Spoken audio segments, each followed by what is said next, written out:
Imagine yourself in darkness, pressed against cold steel. The air is heavy with the smell of oil and smoke.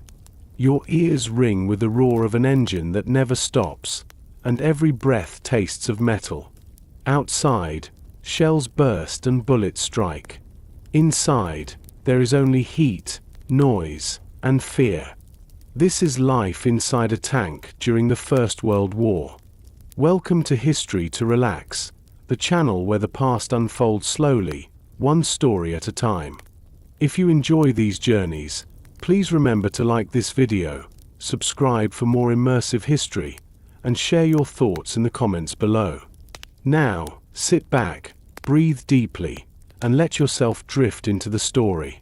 Together, we'll step into the iron coffin of the Great War, and discover what it truly meant to live, and sometimes die, inside the very first tanks. Part 1.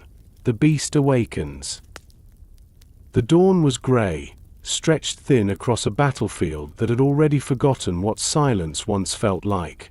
Even in those moments before the guns opened their throats, the land itself seemed to groan. Mud clung to every surface, craters filled with stagnant water reflected the dim light, and the faint hiss of wind whispered over wire and broken earth. The soldiers waiting in shallow dugouts shifted their weight, boots heavy with the weight of clay and fatigue. But this morning was different. This morning, they were not only waiting for artillery or whistles. They were waiting for something new, something that groaned and rattled like a monster born not from flesh, but from iron. It sat there at the edge of the mist, motionless for now. A machine unlike anything most men had ever seen with their own eyes. Long and box-shaped, rivets running along every surface, tracks coiled around its body like serpents of steel, it looked more like a factory set loose on the battlefield than any creature of war. It was a tank, a new invention, though already whispered of in taverns and dugouts as though it were part legend, part demon. Soldiers gave it nicknames. Some called it landship. Others called it iron coffin. Still others muttered superstitions, half believing that no man could step inside without offering part of his soul. The men chosen to crew it stood close, stamping their feet in the frost of early morning. Their breaths came out as faint clouds, dissolving almost as quickly as they appeared. Each of them had seen the inside once before, during training far from the front. But knowing and feeling were not the same. They knew the machine could move. They knew it could crush wire and span trenches. They knew its armor might turn away bullets. But they also knew something else. It was dangerous not only to those who stood against it, but to those sealed inside. The commander gave a nod. It was time. One by one, the men climbed up its rough steel hide, hands finding purchase on bolts and seams. Their uniforms scraped against cold metal, and already the chill of the machine crept into their bones. At the top, they ducked through the narrow hatch, vanishing into its dark belly. From the outside, it was like watching men disappear into the maw of some sleeping animal, willing themselves to become part of it. Inside, the air was already heavy, even before the engine started. Oil and grease clung to every surface, filling the nose with a bitter, metallic taste. The space was cramped, tighter than many had imagined. There was no room to stretch, no comfort in posture. Steel walls pressed close from every side, lined with pipes and gears. The gunner squeezed into his seat, knees bent awkwardly, shoulders brushing iron. The driver took his place, hands on controls that seemed more fit for a factory machine than for steering across open land. Others settled near the guns, each one a weapon wedged into the armor, waiting for hands to feed them. For a long moment, there was nothing but breathing. That sound alone filled the chamber, shallow, uneven, nervous. The men could hear one another far more clearly than they could see. Light filtered through tiny vision slits, just enough to carve thin blades across faces, leaving eyes glinting in half-darkness. They were alone in here together, cut off from the outside world, locked in with steel that offered protection and danger in the same breath. Then the order came. The engineer bent low, hands turning, switches clanking. A cough, then a roar. The engine came alive like a dragon disturbed in its lair. It growled, rattled, and shook the entire machine from end to end. The smell thickened at once, fumes rising, smoke curling, heat spreading. The men instinctively leaned back as though bracing themselves against the very life of the machine. Conversation was no longer possible. The voice of the engine swallowed every word. Outside, those who watched felt the ground tremble as the tank lurched forward, tracks grinding, metal clattering against mud. The sound was unlike artillery, unlike rifles, unlike anything the battlefield had ever known. It was the sound of industry set loose, a factory on treads advancing into no man's land. The tank moved slowly, almost stubbornly, as though every foot gained was a battle against the mud itself. But it moved, and that was enough to stir a shiver in those who saw it. Inside, the men were already in another world. The iron walls carried every vibration straight into their bones. Every shudder rattled teeth, every G's complaint echoed like a hammer striking. The temperature rose quickly, breath turning sour in the confined air. They had been told what to expect, but nothing in training could prepare them for this. It was not like marching in formation, not like sitting in a trench. It was like being swallowed by the machine itself, their lives tied completely to its temper. The driver squinted through his slit, hands tight on the controls. Visibility was little more than a smear of light and shadow, distorted by rain and fog. He had no clear picture of the world outside, only fragments. To move forward meant trusting instinct, trusting vague outlines, trusting that no sudden pit would swallow them whole. Every second was uncertainty. Every second was a gamble. The gunners adjusted their weapons. Each sat cramped beside a gun that seemed larger than the space allowed. To fire would mean deafening thunder within an echo chamber. To reload meant bruised elbows, strained muscles, and the constant awareness that time was never enough. They waited for the signal, eyes darting to their commander, who crouched beneath the low ceiling, lips moving in commands that had to be shouted to be heard at all. Still the tank pushed forward, each track clawing against the sucking mud. It was not fast. It was not graceful. It was heavy, lumbering, almost reluctant. Yet that was its strength. It carried within it men who would otherwise be cut down by wire and gunfire, and for all its flaws, it promised something the war had rarely offered, the chance to move. Outside, German soldiers in distant trenches lifted their heads at the sound. Many had never seen such a machine.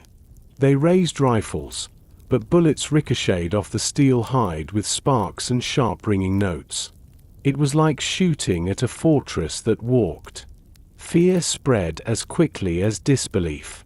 The tank was slow, yes, but it came all the same, tracks grinding, armor gleaming dull beneath the dim light. For the men inside, each ping of bullet against armor was a reminder. They were protected, until they weren't. The commander kept his eyes fixed, steadying his men with gestures more than words. Each of them knew that today was an experiment. The tank was untested in true battle. What it could endure was unknown. What it could achieve was uncertain. They were pioneers, not of glory, but of endurance, the first to live inside a moving furnace of steel, the first to discover what hell might feel like when built by human hands. Hours might pass, or minutes, but inside the tank time lost meaning. The only measure was the rhythm of the engine, the pulse of the tracks, the hammer of bullets outside. The men endured, each second stretching long, each breath reminding them of where they were, trapped in the belly of an iron beast that did not care for their comfort, only their use. As they advanced into the smoke and fire of the battlefield, the truth began to settle. This was no marvel, no savior. It was not a knight's horse of steel or a fortress invincible. It was a coffin with gears, a prison on tracks. To survive within it meant accepting its cruelty. And still, they pressed on, for there was no other choice. The beast had awakened, and they were inside it. Part 2. Entering the coffin. The moment of climbing into the tank was never graceful. It was not like boarding a train or stepping into a carriage, where movement was fluid and space was forgiving. Here, the hatch yawned open like a wound in the steel hide, narrow and sharp-edged. Each man had to bend himself into shapes not natural to the body, pulling legs and arms tight as he wriggled through. Boots scraped against riveted sides, tunics caught on bolts, and helmets knocked against the rim. The smell hit first, even before one's full body was inside. Oil. Iron. A faint metallic sting that clung to the tongue like rusted pennies. It filled the lungs, harsh and raw, and promised more to come. Once inside, there was no standing tall. The space forced every man down, shoulders hunched, necks bent, knees pressed into angles that ached before the battle even began. The walls were closer than most men could tolerate without shifting, and when 6 or 7 bodies filled the chamber, there was barely room to breathe. Flesh pressed against steel, but also against one another. The gunner's elbow was forever lodged against the loader's ribs. The driver's back was inches from the commander's knee. Every shift, every adjustment, brought another bump, another apology lost in the hum of anticipation. It was dark in there. The slits of vision were so thin that the outside world was reduced to fragments of light, a smear of sky, a flicker of wire, the flash of distant guns. Shadows dominated, broken only by the occasional spark of a tool striking against metal or the faint glow of a cigarette stub hastily extinguished. Eyes adjusted, but never fully. Inside the tank, one was half blind, forced to trust ears, touch, and instinct more than sight. And yet the ears, too, were assaulted.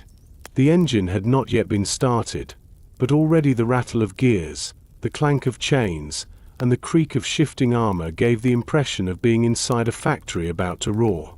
The air was close, stifling even before the heat built. Each man carried his own scent, sweat from days in trenches, the earthy tang of boots soaked in mud, the sourness of wool uniforms never truly dry. Layer these upon the oil-soaked steel and the grease-stained gears, and the mixture became its own entity, pressing against the lungs like a heavy hand. To enter the tank was to accept that every breath for the next hours would taste of confinement. The commander moved through the cramped interior with practiced ease, though even he was forced to stoop and contort. He checked each man's position, making sure hands were on the right levers, eyes set to the right slits, nerves steadied. He spoke, but the words were already half swallowed by the space.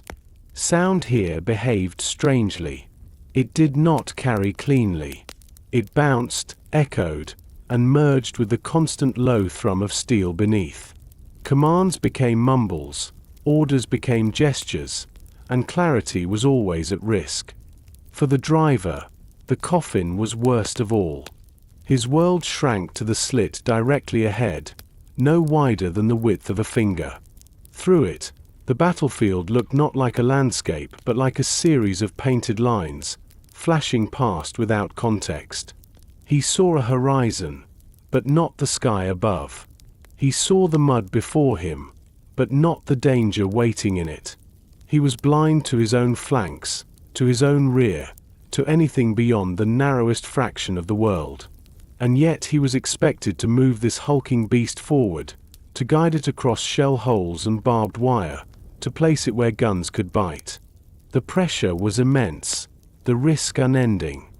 The gunners fared little better. Their seats were tight against the weapons, their knees jammed into corners, their arms bent always at awkward angles. Reloading was a dance of bruises and curses, performed in half-flight, with no space to spare. Every casing ejected meant another piece of hot brass rattling across the floor, bouncing against boots, burning fingers if handled too carelessly. The loader's hands were always blackened with powder, his knuckles split, his back twisted against the confines. There was no grace here, only repetition, only the endless effort to keep feeding the hungry throat of the gun. And still, in these moments before the engine turned over, before the roar and the choking fumes, the greatest sensation was silence's absence. Not true silence, that had long since vanished from the front, but the muffled silence of being sealed away. Outside, shells might already be crashing, rifles might already be cracking. Inside, the world was narrowed, dulled, muted by armor. It was not peace, but it was a separation, a cocoon of iron that both protected and imprisoned. Men felt the difference at once. They were cut off. Whatever happened beyond those walls would reach them only in tremors and echoes. It was as though they had been buried alive, aware of life above, but incapable of touching it. The hatch closed last. That sound was unlike any other. A metallic slam, a finality that vibrated through the frame and into the bones. With it came a shift in the men themselves.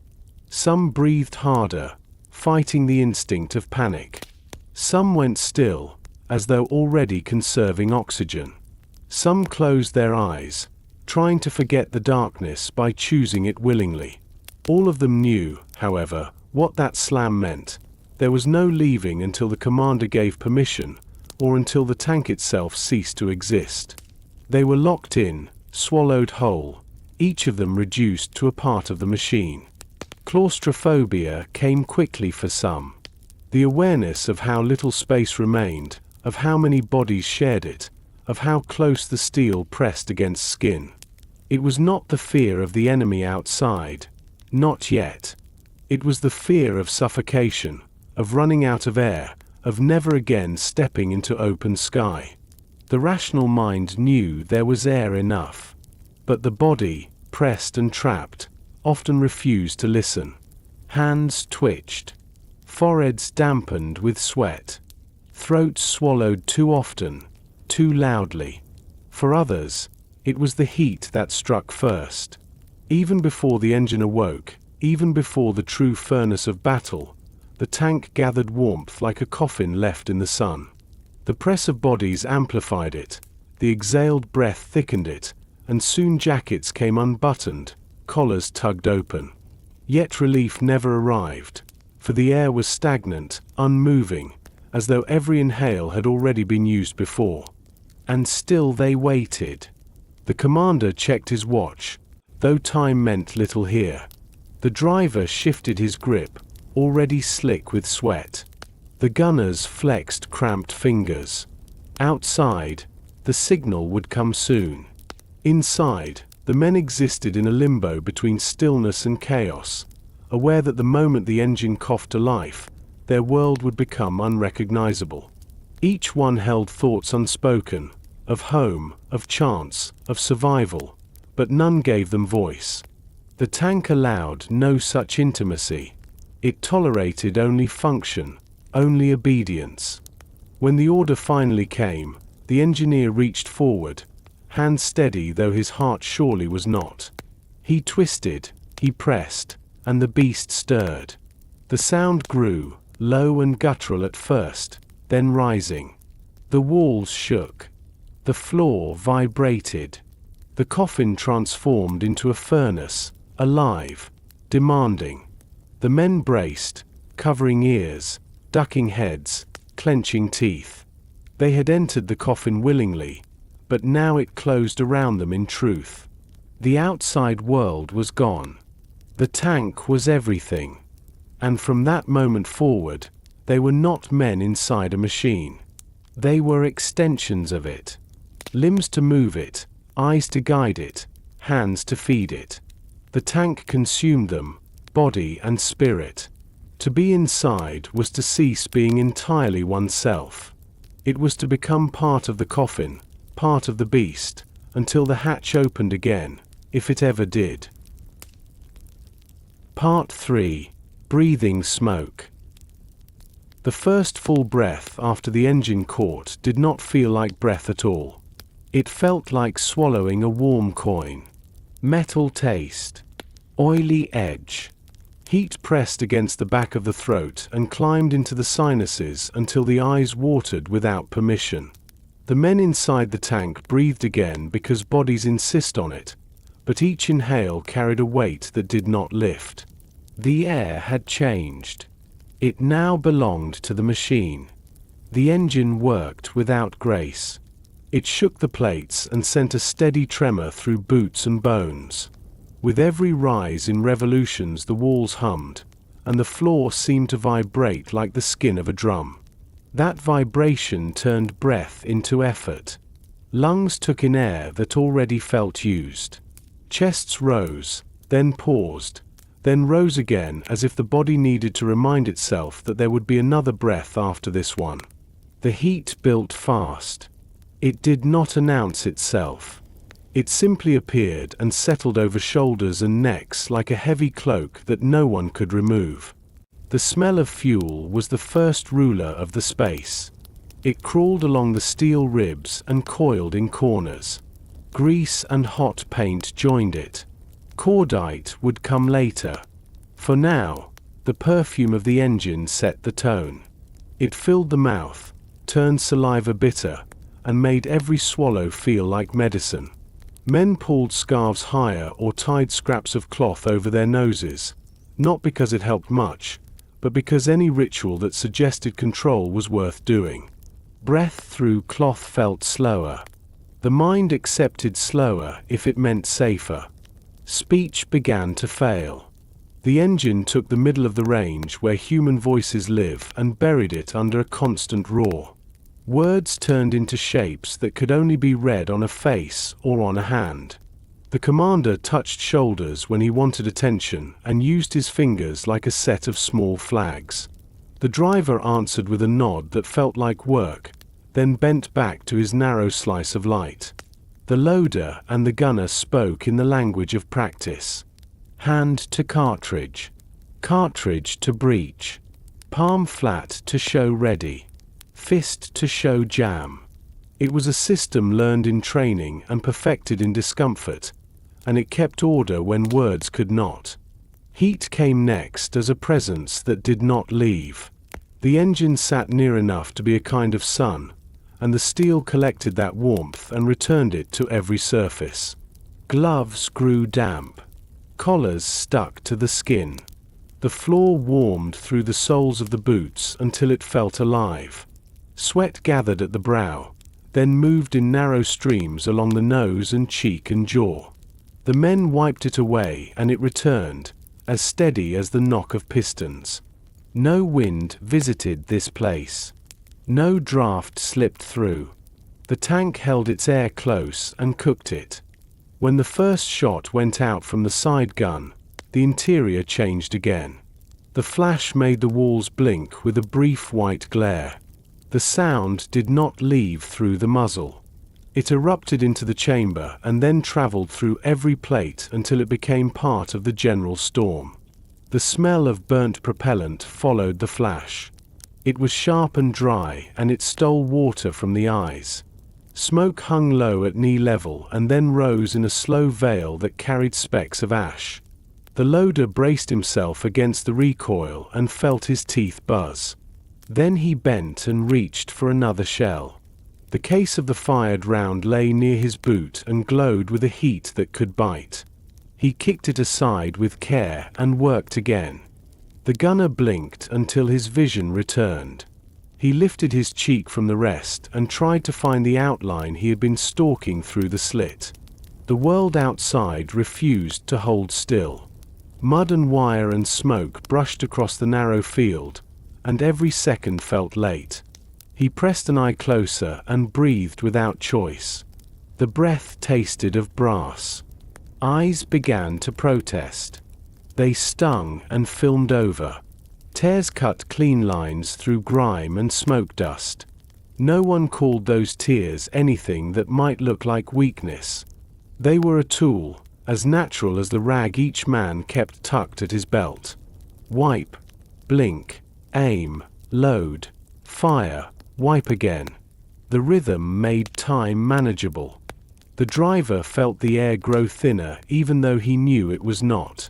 The mind writes stories when breath grows hard. He believed in the story of thin air for several minutes.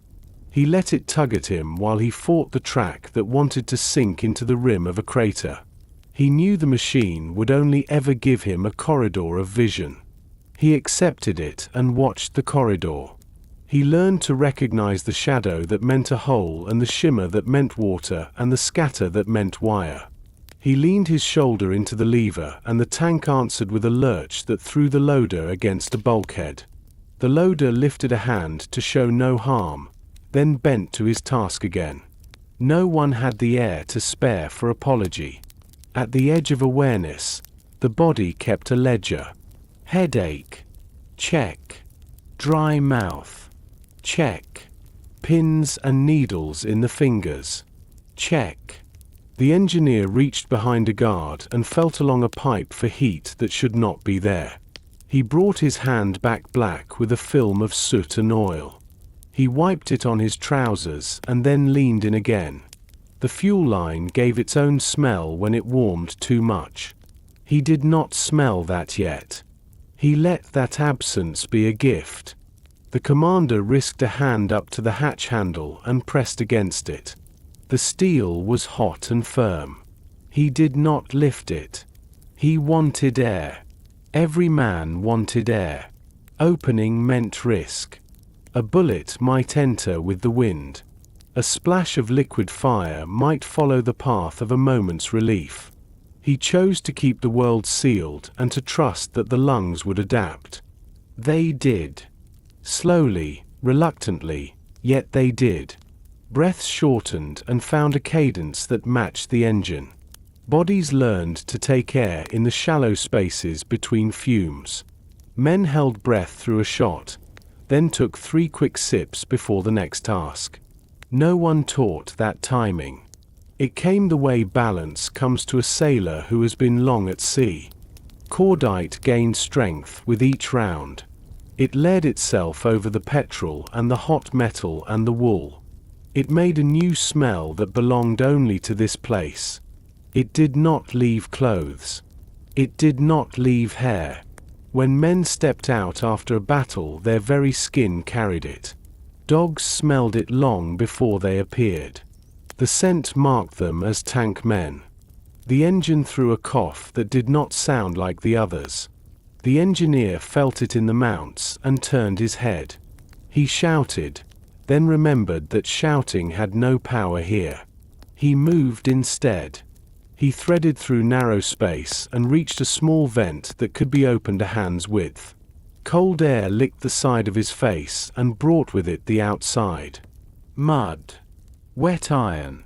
Something green that might have been grass crushed into paste. He closed the vent at once. The breath of fresh air had been a promise and a taunt.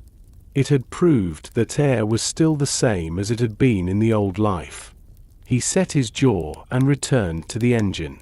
The gun sang again and again. Heat rose. Men adjusted grips and found places on the metal that would not burn them. A rag became a tool for every task. It wrapped a hand around a case. It wiped a slit. It covered a mouth for 3 precious breaths. It pressed against the seam of a glove to stop sweat from pooling in the palm. The rag held the smell of 10 other tasks and still did one more. A fine soot began to settle on the ceiling. It mixed with condensation that formed where hot breath met cold steel. The mix turned to dark drops that grew fat and let go. They fell with a soft tick. They landed on shoulders and helmets and cheeks. No one flinched. The tank had made its own weather. It rained inside. The men accepted the rain. The commander tapped the driver's shoulder twice. The driver shifted left. The gunner counted a beat and fired. A ricochet answered outside and ran like a knife along the plates. It carved a shower of sparks that fell through the vision slit and died at once in the damp air. The crew paused for that half second that always follows a near thing. Then the work resumed.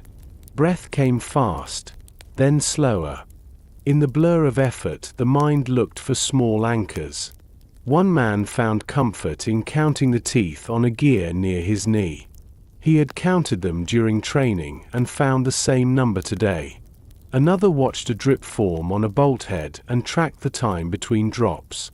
Another pressed a thumb into the same dent in the wall after each reload. These were not superstitions.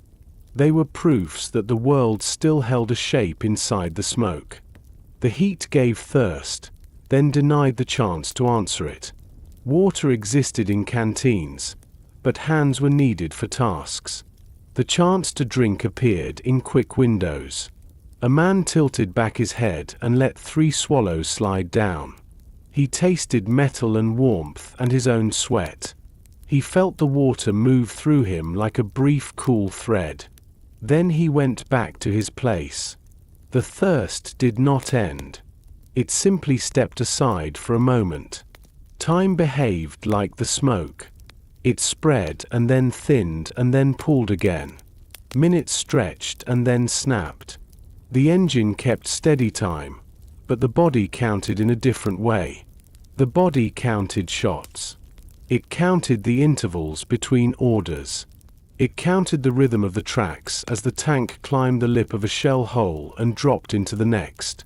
The body learned what that drop meant for breath. Exhale before the drop and inhale during the climb. The trick spared ribs from the shock. A smell like singed hair drifted from behind the engine guard.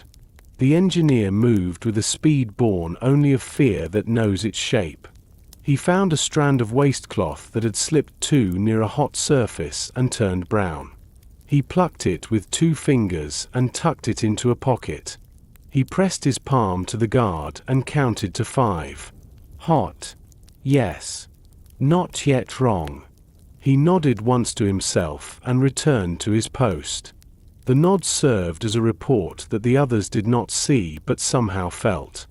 Gas from outside found them sometimes. The tank was not a sealed bottle. When the wind made a certain pressure, a thin ribbon of air slid through the slits and vents and carried a different poison. Masks existed within arm's reach. They smelled of rubber and sweat and fear. A mask inside a tank turned hot air into hotter air. It made the world even smaller. Men used them when they must.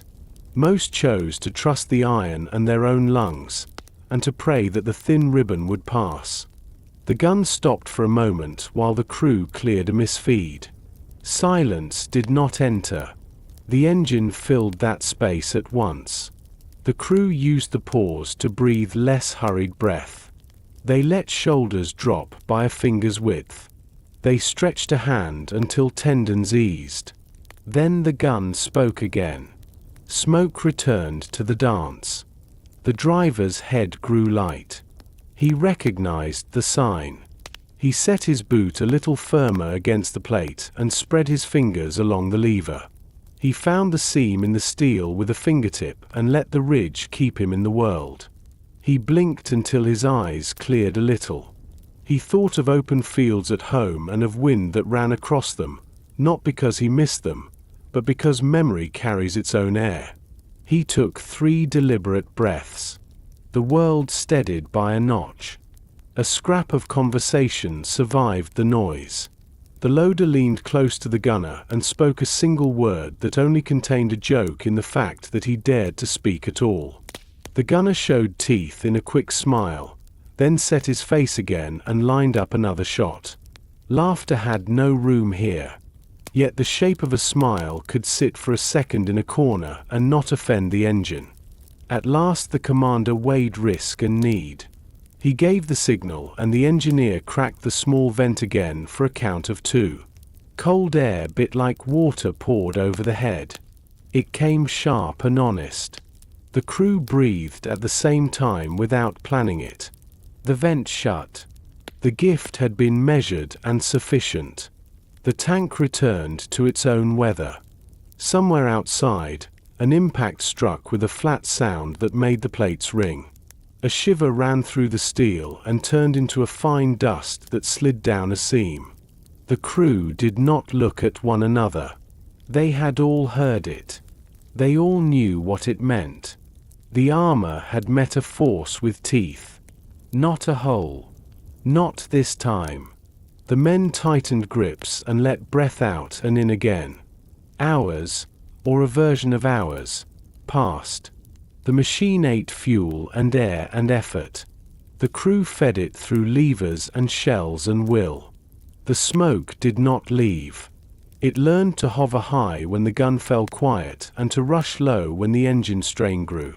The men adjusted without thought. They bent when they must and straightened when the smoke rose. They had become the other lungs of the tank. The engine breathed fuel. They breathed the rest. When the order came to halt, they did not believe it at first. The engine settled to a lower growl. The gun fell silent and stayed so. The commander lifted a hand and then put it on the hatch handle. He turned it and pushed. Cold morning spilled in with a sound like a sigh released from a long-held chest. Fresh air rushed over faces and washed the taste of metal to the back of the mouth. Men closed their eyes and let the breeze write its own clean line across the sting. They did not speak. The air was too fine for words. The outside smelled of earth and wet rope and smoke of a different kind. It smelled of the world. For a minute that felt like forgiveness, the tank inhaled the same air as the open field. The crew took it in as though they were filling a well.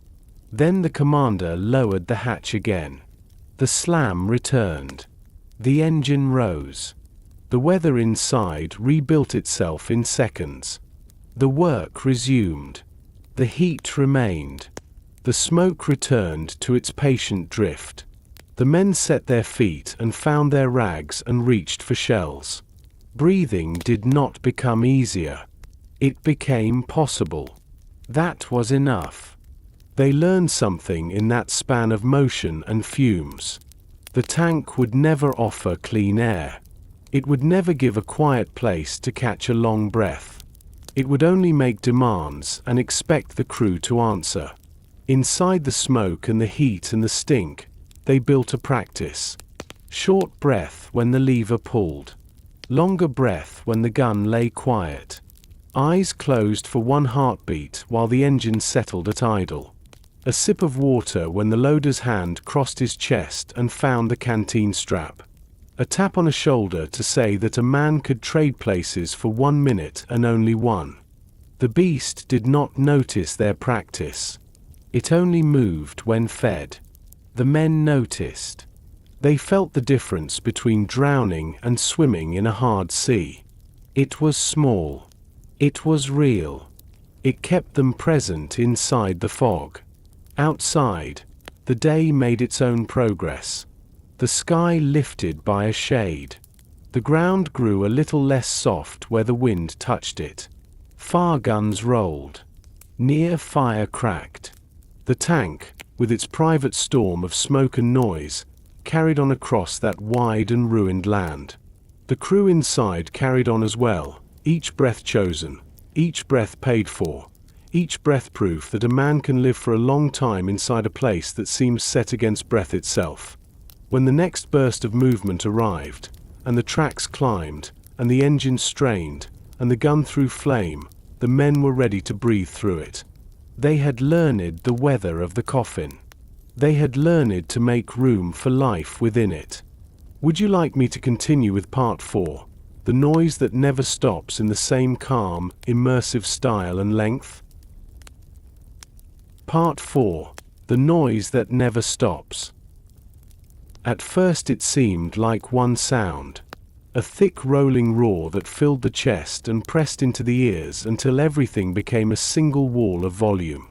The crew tried to listen through it and found there was no outside and inside anymore. There was only the engine, the gears, the tracks, the gun, the armor, and the men, all welded together by sound. Then, with time, the wall began to separate into layers.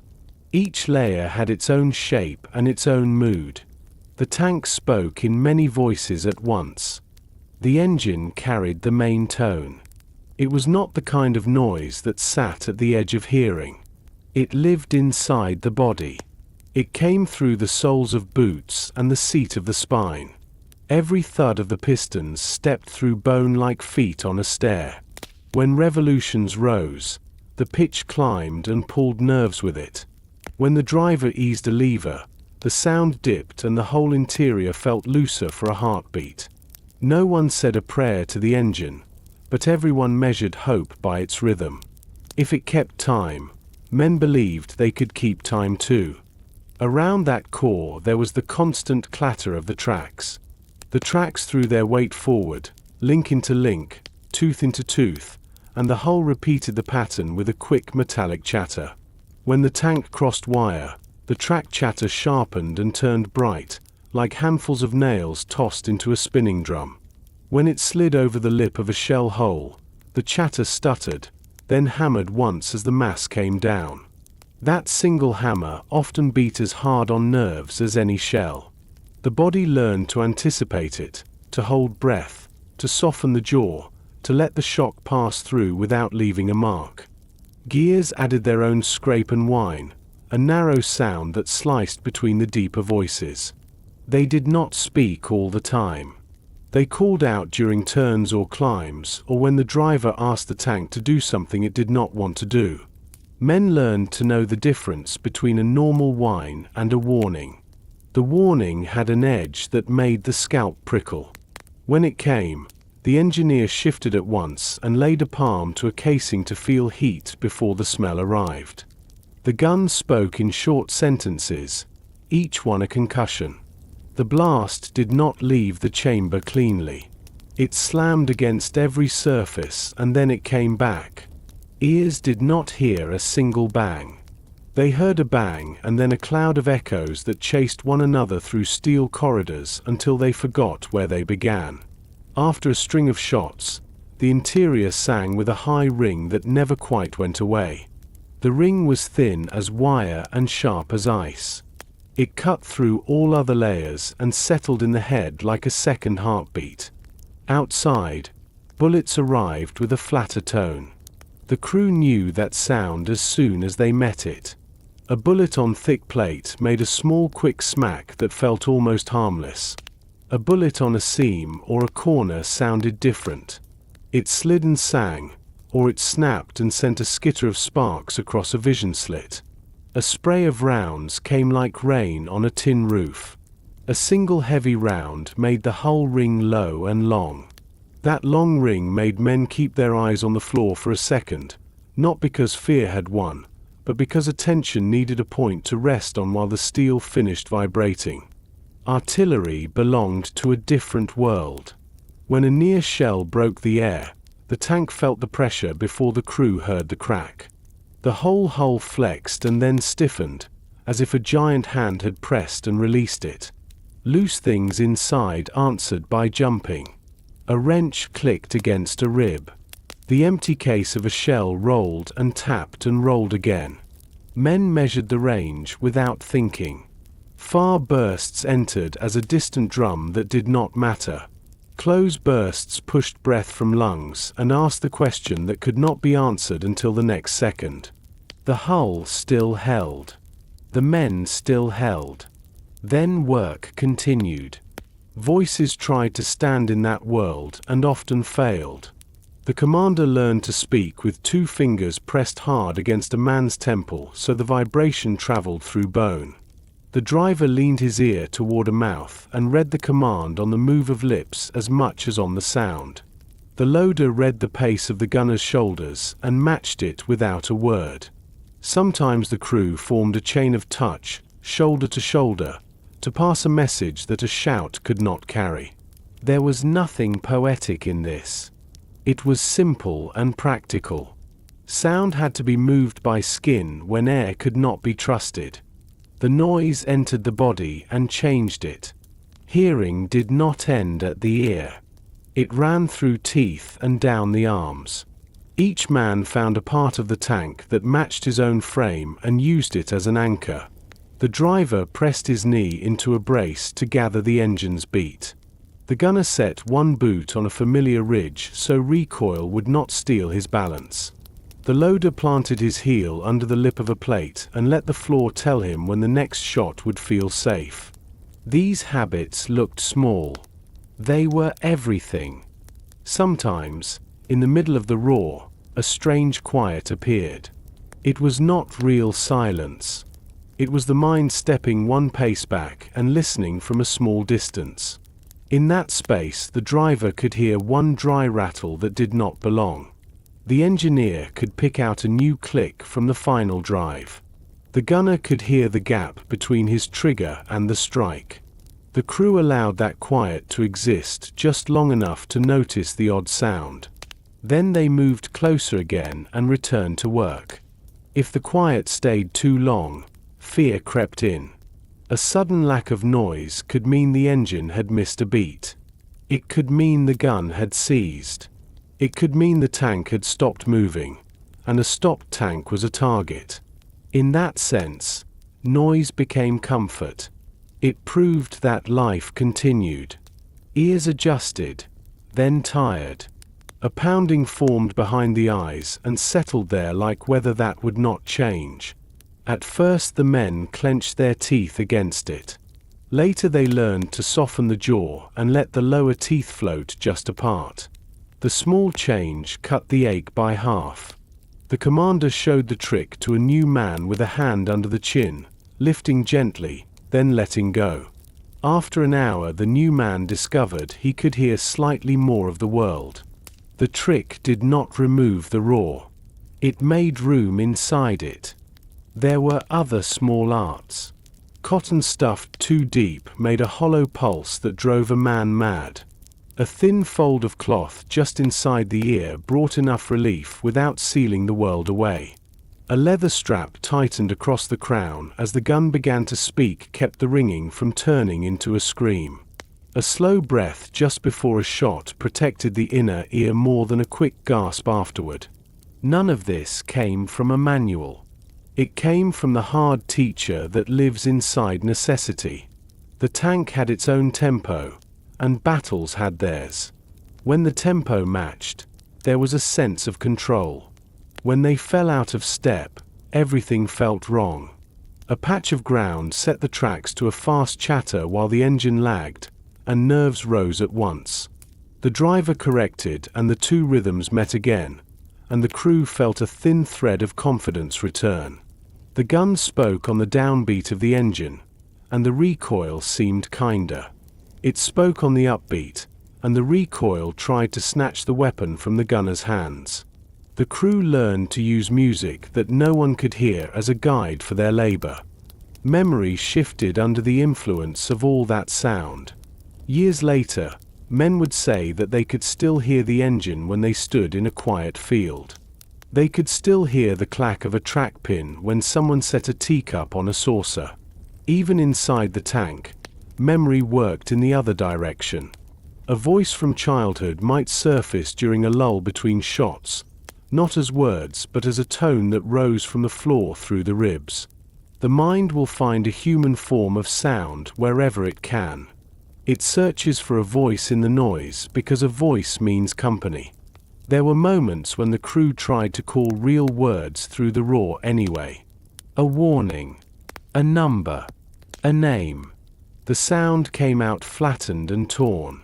Yet even damaged, it reached. Men leaned toward it and caught one piece, then guessed the rest from the shape of a hand. The language of battle inside a tank was a partnership between broken sound and careful touch. It was not elegant. It was enough. Impact brought its own vocabulary. A glancing hit wrote a bright streak of sound across the plates and ended there. A direct hit threw a deep note through the hull that hung for a second and changed the taste in the mouth. On rare and terrible occasions the armor let go and the sound arrived with light and dust and heat. That chapter did not belong to this part of the story. The crew felt the threat of it every time a heavy note rolled through the frame. They did not dwell on it. They listened for the next command. The tank itself complained in small ways that only its crew would hear. A loose shield made a busy clack on rough ground. A small stone caught between track and hull created a tick that traveled along the side and vanished only when the stone was crushed. The engineer kept a list of these little voices in his head. He told no one. He fixed what he could reach. He made a pact with the rest. Hold together for one more hour. Hold together for one more field. Then he promised the machine a wrench and a rest, as if promises could be contracts with iron. When darkness fell outside, the noise did not soften. It changed color. The engine turned from a metallic roar to a woolly growl. The gun's flash lit the plates and made shadows inside jump and twist, so the sound felt as if it moved with those shadows. Night added new sounds as well. The creak of the hull grew louder as temperature dropped. Condensation formed and dripped, and those soft ticks became a map of where the cold met the warm. Men could tell where air sneaked through by following the ticking. They pressed rags into seams and quieted a few of the drops. The rest they took as night rain. Fatigue sat heavily on the sense of hearing. Exhaustion made the roar seem louder by the hour. The body tried to save itself by turning down every other sense. Vision narrowed further, touch dulled, thought slowed. Only hearing stayed on watch because danger rode on sound more than on sight. The driver kept a sliver of attention for the tone that meant the track might slip. The gunner listened for the scrape that meant a jam would be next. The commander listened for the pattern of fire outside that meant infantry were near or far. Even when he closed his eyes for a single count at idle, his ears remained awake and at guard. Sometimes the crew reached a place where the track bit into chalk or hard clay. The chatter changed to a smoother run and the whole interior relaxed. The difference was small. It tasted like relief. The commander took that moment to allow a drink. Water rattled in canteens. Caps clicked. The sound of swallowing was one of the few human sounds that the engine could not smother. It reminded each man of ordinary life, and in that reminder there was a kind of courage. After 3 swallows, the caps clicked again and the canteens went still. The world outside made its own conversations that the crew could only guess at through tone. A machine gun nearby had a flat, steady beat that set the teeth on edge. A rifle volley crackled like dry sticks. Friendly guns behind them threw slow notes that rolled across the ground with weight. A very large gun spoke rarely and made the air feel thick for a long breath after. The crew did not try to name each voice. They learned which ones asked for a turn, which ones asked for a halt, and which ones could be ignored. When the command finally came to stop, the loudest moment of the day sometimes followed. The engine fell from a roar to a heavy idle, then to a cranky mutter, and then to a stop that did not feel like a stop at all. The sudden absence crashed into ears that had been stretched wide open. The inside of the head rang with the ghost of 1,000 impacts.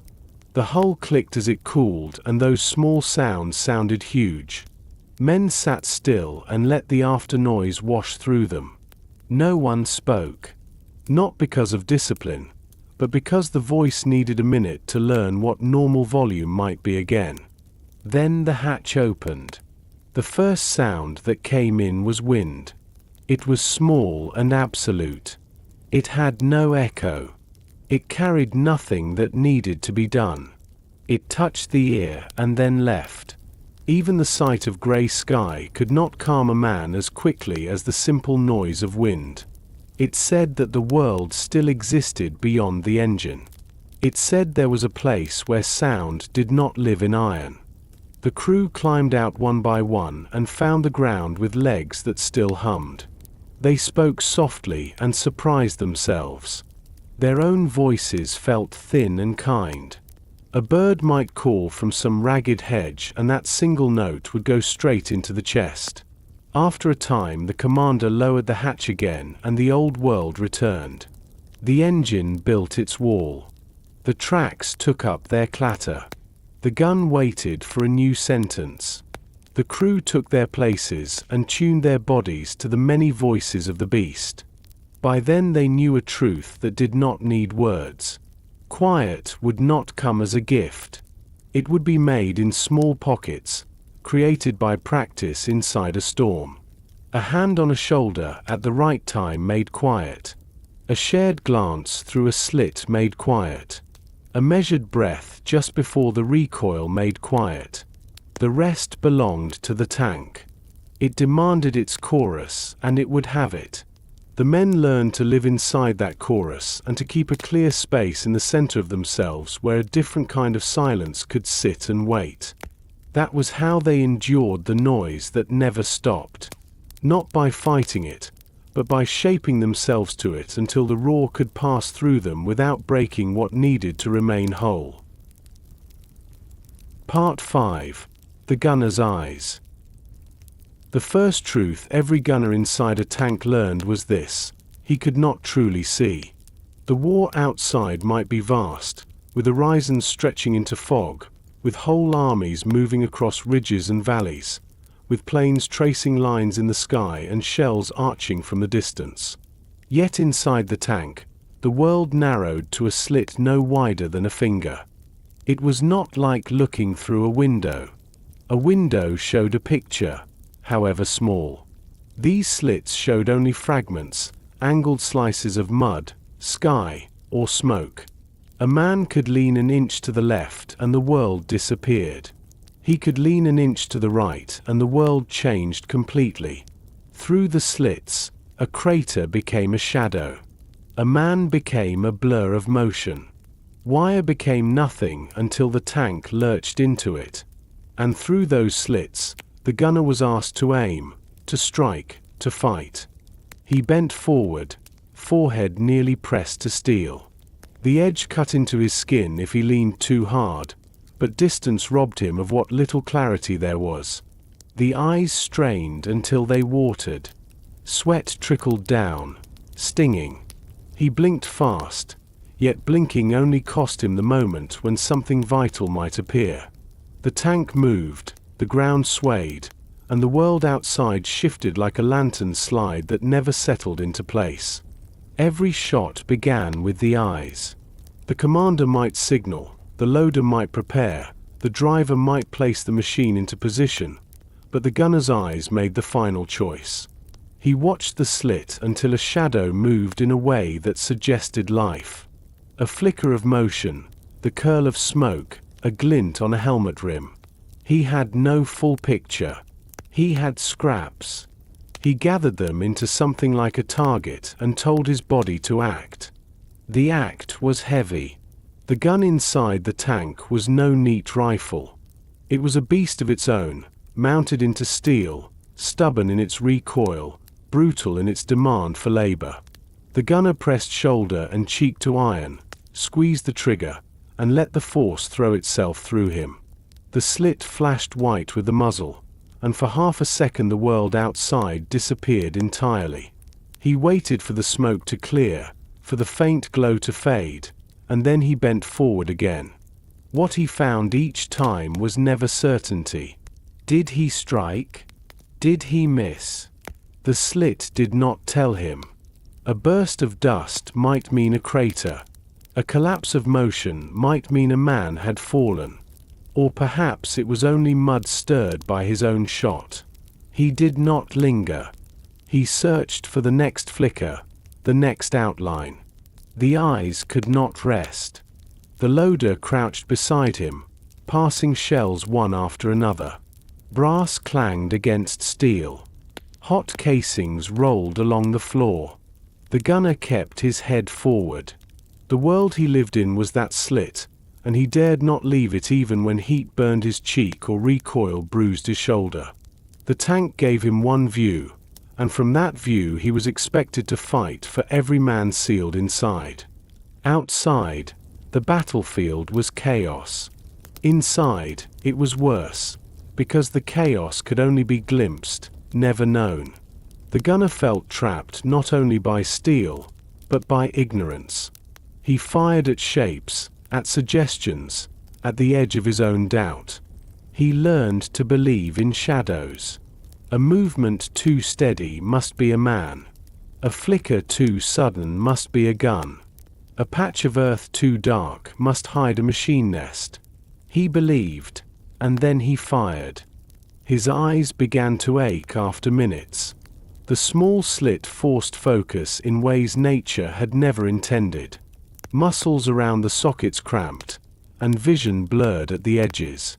He rubbed them once, twice, with dirty fingers, smearing grease and soot across his face. It did not help.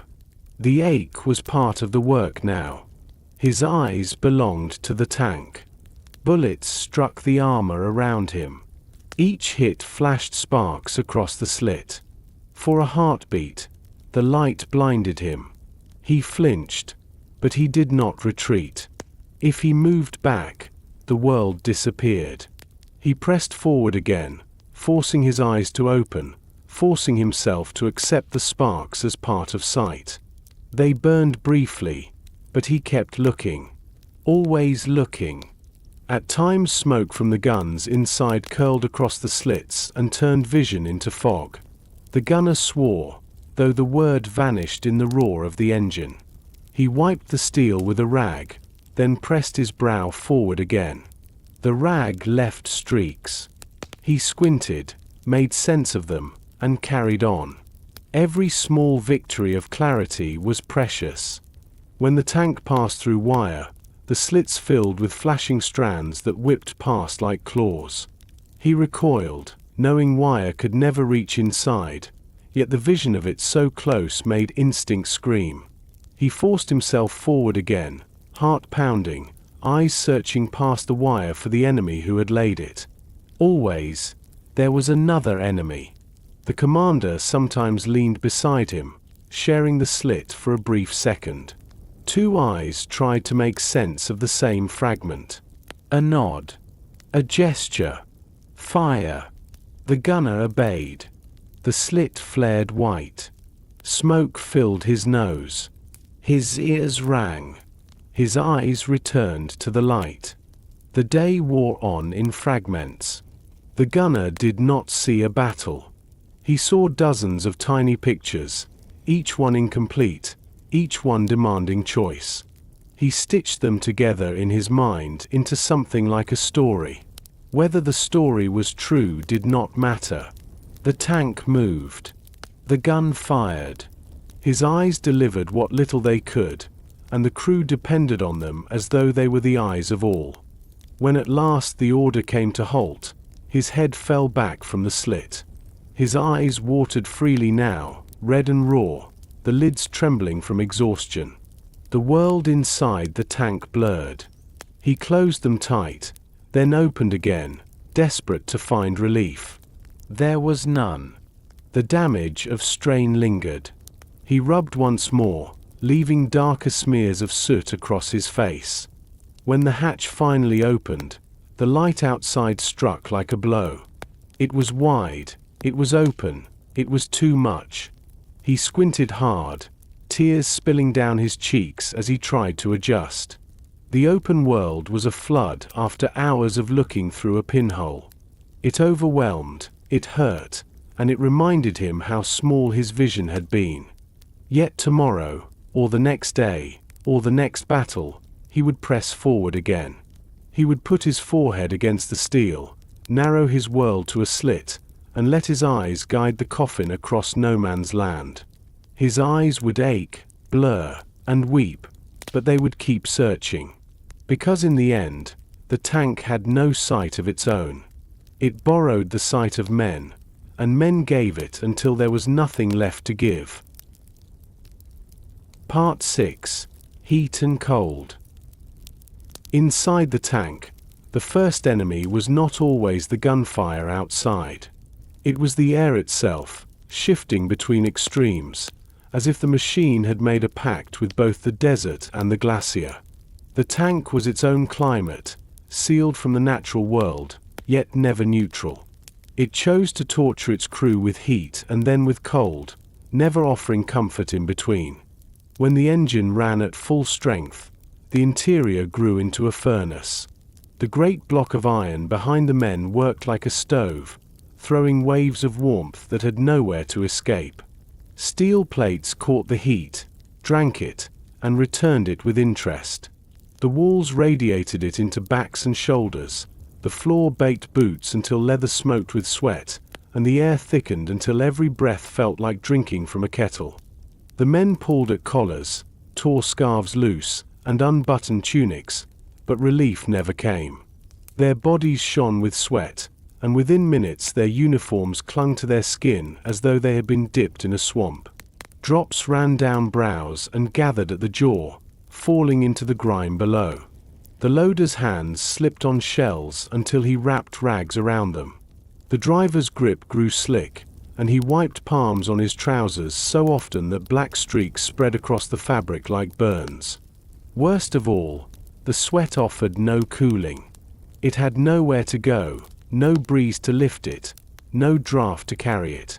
The droplets simply sat until the heat turned them into steam. Faces reddened. Breaths shortened. The sensation of drowning came even when lungs were full, because the air was as heavy as water. The heat became a sound of its own. It hummed in the ears, made the heart beat loud, and forced men to gasp. They could not shout through it. Their voices came out cracked and thin, swallowed by the roar of the engine. At times, men pressed their palms against the steel just to confirm what their bodies already knew. It was hotter than flesh could bear. They pulled back with a hiss, their skin stinging from the briefest touch. Then came the still moments. The tank halted, the engine slowed, and the furnace began to die.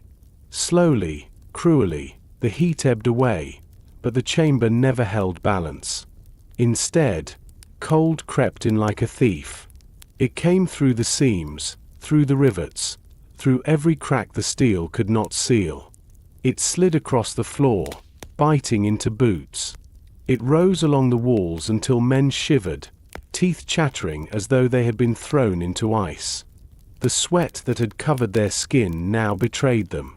It cooled in an instant, clinging damp and freezing to their bodies. Uniforms became cold rags.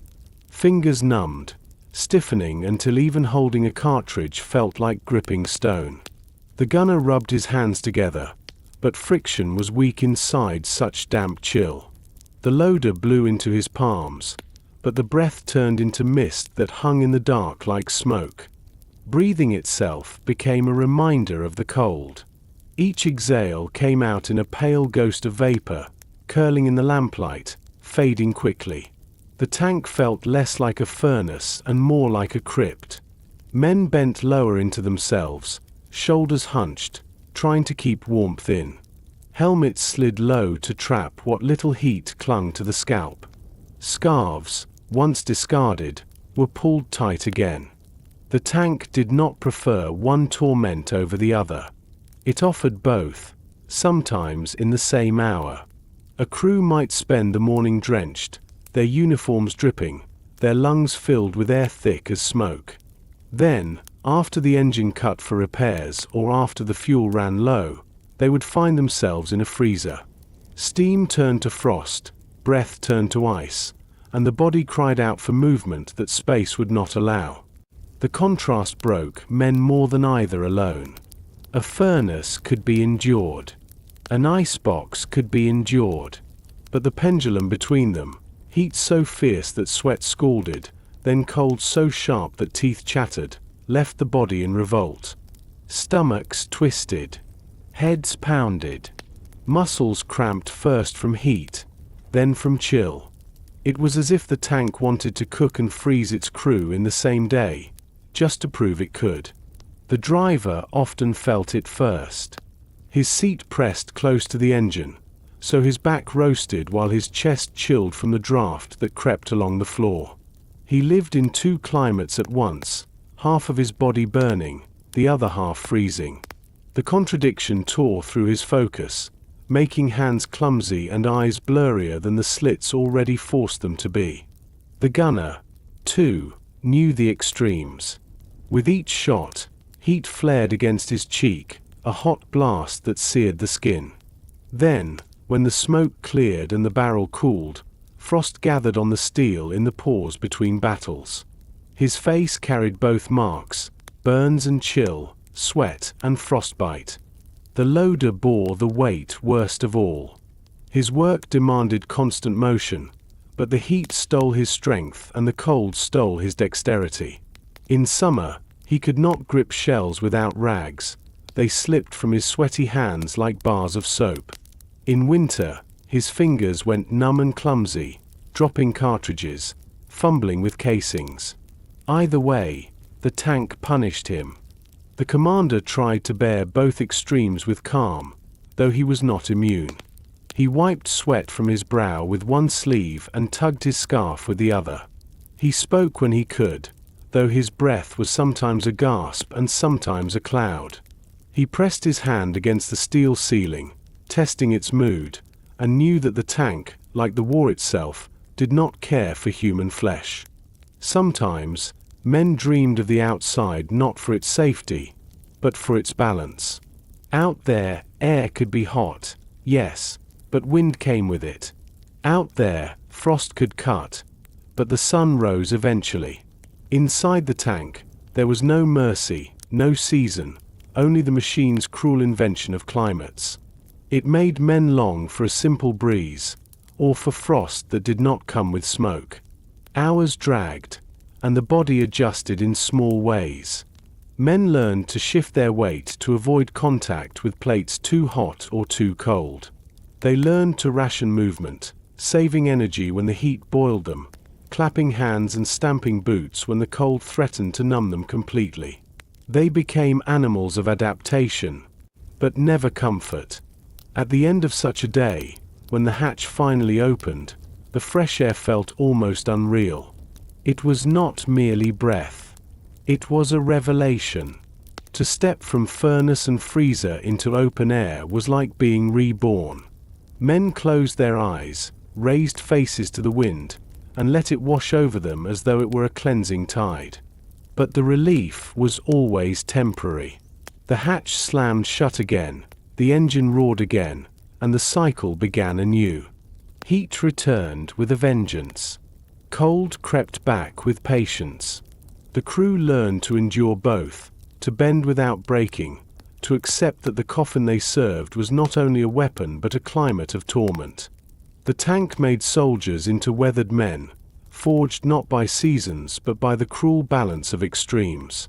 They emerged each time with cheeks red from heat, lips blue from cold, eyes dulled by exhaustion, and hearts hardened by survival. They carried no illusions anymore. They knew that the beast they rode did not simply fight the enemy. It fought them, too. And still, they climbed back inside. Part 7. The Smell of Death. The tank always had a smell. Even when it stood still, silent, resting in some field far behind the front, the odor seeped from its seams as if the steel itself had begun to rot. The moment a man set foot on the track plates and leaned near a hatch, he caught it, a mix of oil, iron, and stale sweat. It was the signature of the beast, the perfume of confinement. Once inside, that smell grew heavy, a weight upon the senses, wrapping itself around every man until he carried it in his skin, his hair, even his breath. In the beginning, before battle, the stench was only mechanical. Fuel soaked into the air, sharp and bitter, coating the tongue with a taste like raw metal. Grease clung to every corner, oily and sour. Cloth uniforms, damp with trench mud, added their own earthy reek. Even then, men felt the strangeness of it. The world outside smelled of rain and soil and cordite drifting on the wind. The world inside smelled like nothing living. But once the engine roared, once the guns fired, once sweat poured from every pore, the smell grew into something far more complex, something closer to poison than perfume. Smoke from cordite filled the chamber after every burst, acrid and biting. It burned the nose and clawed the throat, leaving men coughing even as they loaded the next shell. The smoke never drifted away. It simply joined the rest of the air, a permanent fog that sank into fabric, into skin, into lungs. Men swallowed it with every breath, until breathing itself tasted of gunpowder. The heat of the engine worked as an oven, baking every odor into the steel. Sweat turned rank within minutes, dripping into boots and pooling on the floor. Wool uniforms, soaked and re-soaked, carried the musk of bodies pressed too close for too long. Feet, cramped in boots without fresh air, gave off their own sharp sourness. And then there was the food, tins of bully beef opened in haste, biscuits crumbled on laps, crumbs trampled into grime. The leftovers mixed with oil on the floor until they fermented into a sickly sweetness that no man could ignore. Even without death, the tank smelled like decay. But when wounds came, when a shell burst close and armor spalled inward, when a fragment cut into flesh, then the true stink arrived. Blood spilled into the coffin did not vanish. It spread across the floor in dark puddles, mixing with mud and oil, sticking to boots. Its copper tang thickened the air, metallic and unmistakable. Men knew it at once. Even those who had never butchered an animal, never seen more than a nosebleed, recognized it. The smell of blood was the smell of mortality, raw and undeniable. At first, they tried to clean it. A rag soaked in water, a boot scraping against steel, a quick sweep toward a drain hole in the hull. But the blood never truly left. It clung in seams, seeped into wood handles, crusted over in corners. The tank carried it into the next day, and the next, until the whole interior smelled faintly of old iron and dried copper. For those who had bled inside and lived, the scent was a reminder. For those who rode after, it was a warning. And when men died inside, when the coffin became a coffin in truth, then the smell deepened into something beyond bearing. Flesh cooling in heat gave off a sweetness that made stomachs turn. Stale breath lingered in the air, trapped with the living. The body slumped where it fell, and the tank went on moving, forcing the crew to step around it, over it, working as though life had not just left the space. The odor filled nostrils, filled mouths, coated tongues. Men gagged, but they carried on, because the tank had no pause for grief. Even without death, the smell of fear lived in the tank. Sweat produced under terror was different, sharper, saltier, more animal. In the confined air, it multiplied. Each man could sense the other's fear without words. It was in the musk of their sweat, in the sour reek of bodies driven beyond comfort. The smell made the air heavy, thick with something close to despair. Sometimes, when the tank halted, the hatch cracked open for a moment, and fresh air rushed in. It was like a miracle. Even the stink of shell smoke and corpses outside was a relief compared to the poison inside. Men tilted their faces toward the breeze, drinking it in as though it were water. Yet as soon as the hatch closed, the coffin reclaimed them. The stink returned, familiar, suffocating, inescapable. Days later, when the battle was done and the tank abandoned for repairs, the smell still clung. Mechanics complained of it, covering their mouths with cloths. They called it the stink of the crew. No matter how much they scrubbed, no matter how much fuel they poured to wash the floor, the odor lingered. It was as though the steel itself had absorbed the suffering. The men carried it too. When they climbed out, uniforms stained and soaked, the odor followed them. Other soldiers knew them at once. Tank men. They reeked of oil and sweat, of cordite and blood, of confinement and death. Even after washing, the smell seemed to linger in their skin. Some swore they could never rid themselves of it. Wives at home would later wrinkle their noses and ask what clung to them still.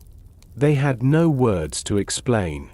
Inside the tank, men grew used to it, or at least, they learned to endure it. The human body can adjust to anything if it has no choice. Noses dulled, throats hardened, stomachs quieted. The stench became background, always present, no longer noticed unless it shifted, unless blood was fresh, unless a man fell, unless fire licked at fuel. Then it surged to the front again, demanding attention, reminding them of the truth. This was not merely a machine of war. It was a chamber of rot, a place where life decayed as quickly as metal rusted. There was no poetry in it. There was only survival. Men breathed the stink, swallowed it, carried it. They joked about it when they could, though the jokes fell flat in the heat.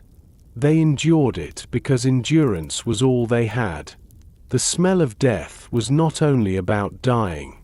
It was about living in a place that pretended to be dead already. And when the hatch finally opened, when they climbed out into open air, it clung to them still. They breathed deeply, trying to wash it away with wind, but the coffin's air remained inside them. It rode their breath back out, a reminder that the tank was not finished with them yet. The smell of death was the true companion of the tank crew. It did not leave. It did not forgive. It lived in steel, in flesh, in memory. And long after the guns fell silent, it followed them home, whispering in every dark corner of their minds. Part 8. Stuck in the mud.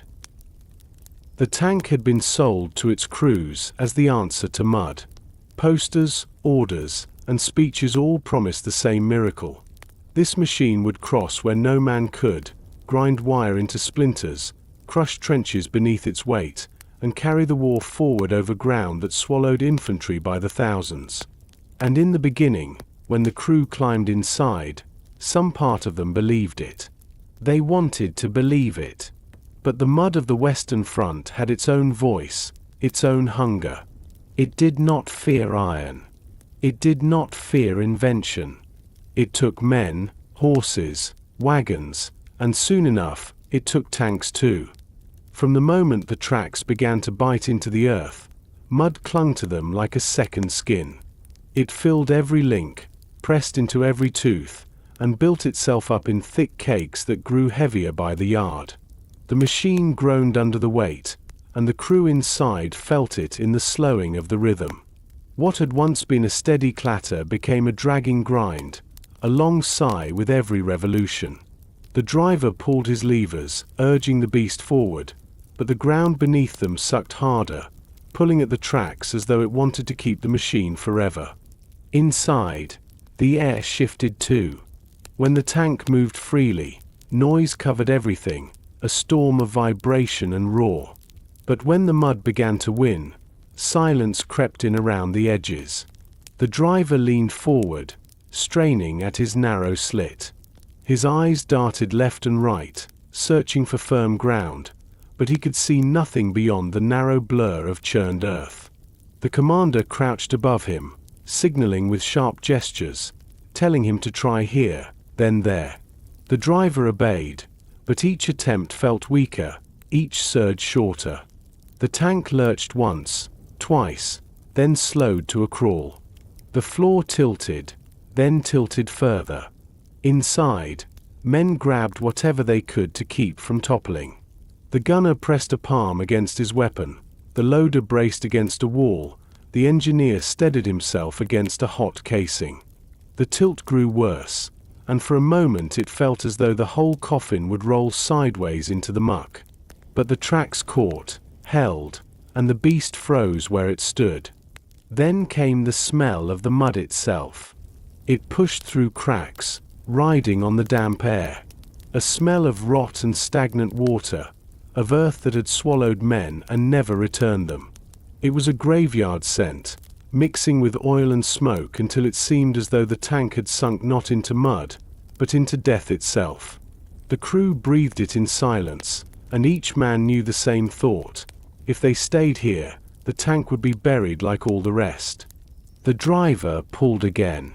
The engine roared in protest, louder than before, straining with fury. The track spun, threw up mud, then sank deeper. The sound was worse than any shell. It was the sound of futility, of the coffin digging its own grave. The commander clenched his teeth, shouted orders the men could not hear, waved his arms in desperation. The driver obeyed, pulling levers with sweat-slick hands, his body shaking with the effort, but the tank only shuddered and settled deeper. The gunner leaned into his slit, trying to see if anything moved outside, but all he saw was fog and brown. The loader glanced at the floor where water began to seep in, first as dampness, then as small pools spreading beneath their boots. The engineer bent low, touching the plates, feeling the vibration of a machine that wanted to go forward but could not. He knew the truth before he spoke it. He shook his head at the commander. The mud had them. For the men inside, time slowed to a crawl. They no longer moved across the battlefield moved around them. Shells still fell, bullets still struck the armor, but they no longer had purpose. The tank was no longer advancing, no longer threatening. It was simply a target, fixed in place, waiting for the enemy to notice. And they always noticed. The first crack of impact came from above. A shell burst close, sending mud and shards rattling down onto the hull. The tank trembled under the blow, and inside the men ducked instinctively, though they knew armor was their only shield. Another shell came, closer. Sparks flew inside as fragments rattled against rivets. The gunner shouted, pointed, and fired through his slit, blind and desperate, hoping to silence the enemy beyond. The loader worked with trembling hands, feeding round after round, though he knew the shots were guesswork. The mud made aiming impossible. The tank could not turn, could not shift.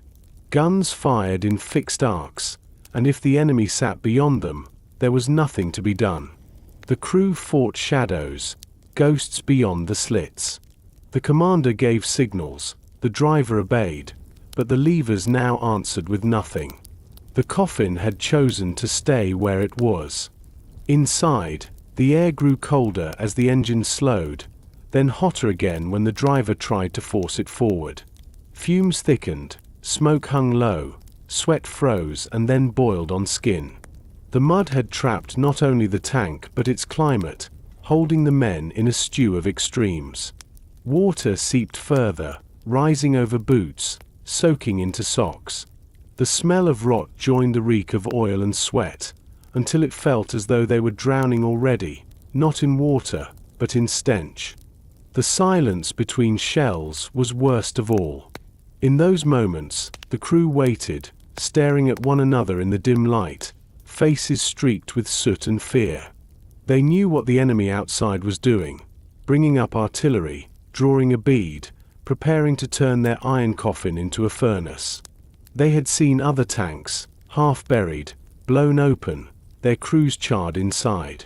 They knew what waited for them if the mud held. The commander weighed choices, though none were good. Stay inside, and risk the strike that would turn them all to ash. Open the hatch, and risk machine guns, shrapnel, poison drifting on the air. Some tanks, when trapped, became graves because the men refused to leave.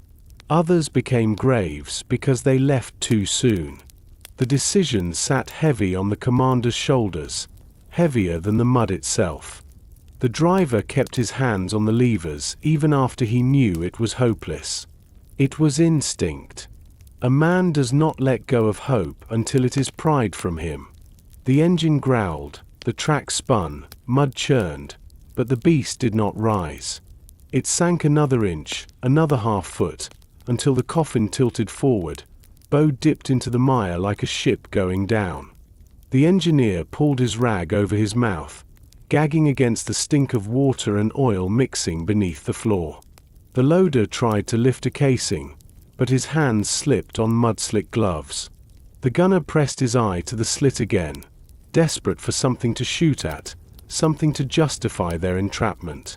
But the slit showed only grey and brown. The world had vanished. At last, the commander pressed his palm to the hatch. He hesitated, then looked at each man in turn. Their eyes met his, and they understood without words. The coffin could not be saved. Perhaps they could. He drew in a breath heavy with fumes and rot, then lifted the handle. Light burst in, along with wind and noise and mud. The outside world rushed over them, cruel and welcome at once. The commander climbed first, then waved for the others. One by one, they squeezed out, boots sinking into muck, hands clawing for purchase. The tank groaned behind them, a dying beast, tracks half buried, smoke still rising from its vents. For a moment, standing in the mud, they looked back at it. The machine that had promised to carry them forward now lay like a stranded whale, vast and helpless, waiting for the sea of earth to swallow it whole. They knew it would never move again. They knew it would remain here until shells broke it apart, or until mud covered it over, hiding it like all the other bones buried in this land. And then they turned away, because the battlefield had no pity for iron or flesh. The mud had claimed another victim. The tank had become part of the earth. And the men, if they lived, would carry the memory of that sinking, the slow, terrible knowledge that their iron coffin had chosen to betray them to the ground itself. Part 9. Living with the engine. The tank's heart was not flesh. It was iron, oil, and fire. The engine gave the beast life, and without it the crew were nothing more than prisoners sealed inside a steel coffin. Every man who served in a tank learned quickly that their existence depended on that single machine. It was their tormentor and their savior, their jailer and their only chance of freedom. The moment the engine came alive, the tank became a world unto itself. The roar filled every corner, a deep metallic growl that shook the plates, rattled the bolts, and pressed into the bones of the men. The sound was not something heard only in the ears. It lived in the chest and in the teeth, a vibration that did not end until the tank stopped. To sit inside was to be swallowed whole by noise. The vibration spread through every surface. Seats trembled beneath bodies, floor plates thrummed under boots, levers buzzed in the hands of the driver until his fingers tingled. The gunner leaned against his weapon and felt it shiver through his cheek. Even the air seemed to shake, vibrating the smoke and fumes so that every breath quivered as it entered the lungs. At first, men thought they could grow used to it. After all, noise was nothing new. They had lived in trenches with artillery pounding day and night. But the engine was different. It was constant, never pausing, never changing its demand. Artillery came in bursts. Rifles cracked in volleys. But the tank's engine was a drone without end, a reminder that as long as it lived, they lived, and as soon as it died, they would be trapped. The driver bore the engine's weight more than any other. His seat pressed against the great block, and he felt every shudder, every cough, every misfire. When the rhythm faltered even slightly, his hands tightened on the levers, his eyes narrowed to slits. He knew that a sputter could mean death, not from enemy fire, but from silence. If the engine failed in no man's land, they were finished. No tank crew forgot that truth.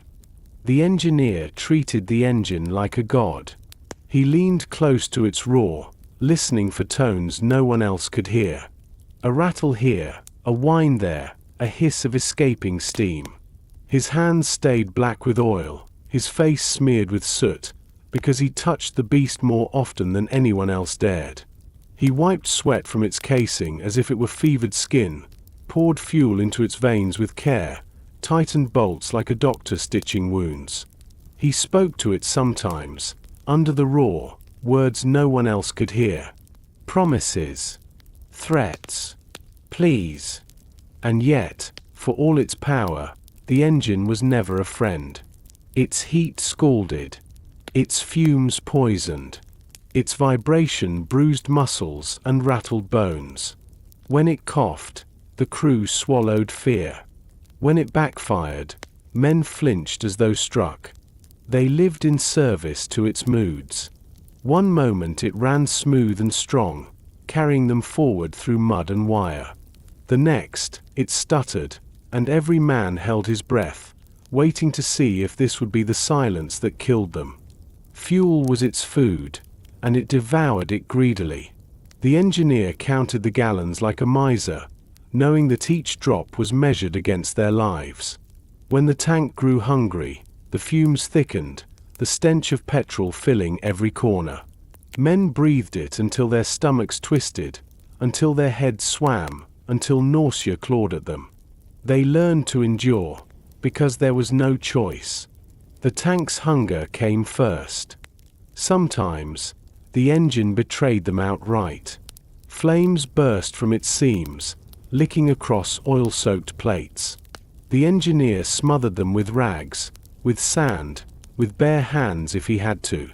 Burns became common scars, lines etched into flesh where hot steel had kissed skin. Smoke from a fire filled the chamber in seconds, choking men until they could not see, could not breathe. Yet still they fought to save it, because if the engine died, they died with it. The noise it made destroyed words. Orders had to be shouted, then repeated, then turned into gestures.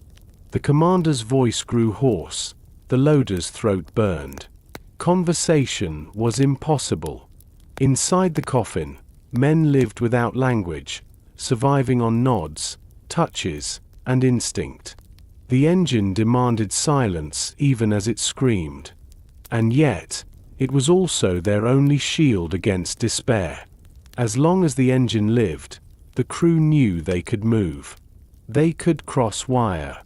They could leave craters behind. They could push into trenches and scatter the enemy. The roar, for all its cruelty, was also a promise. Not yet. Not yet will you die. Not yet will you be buried here.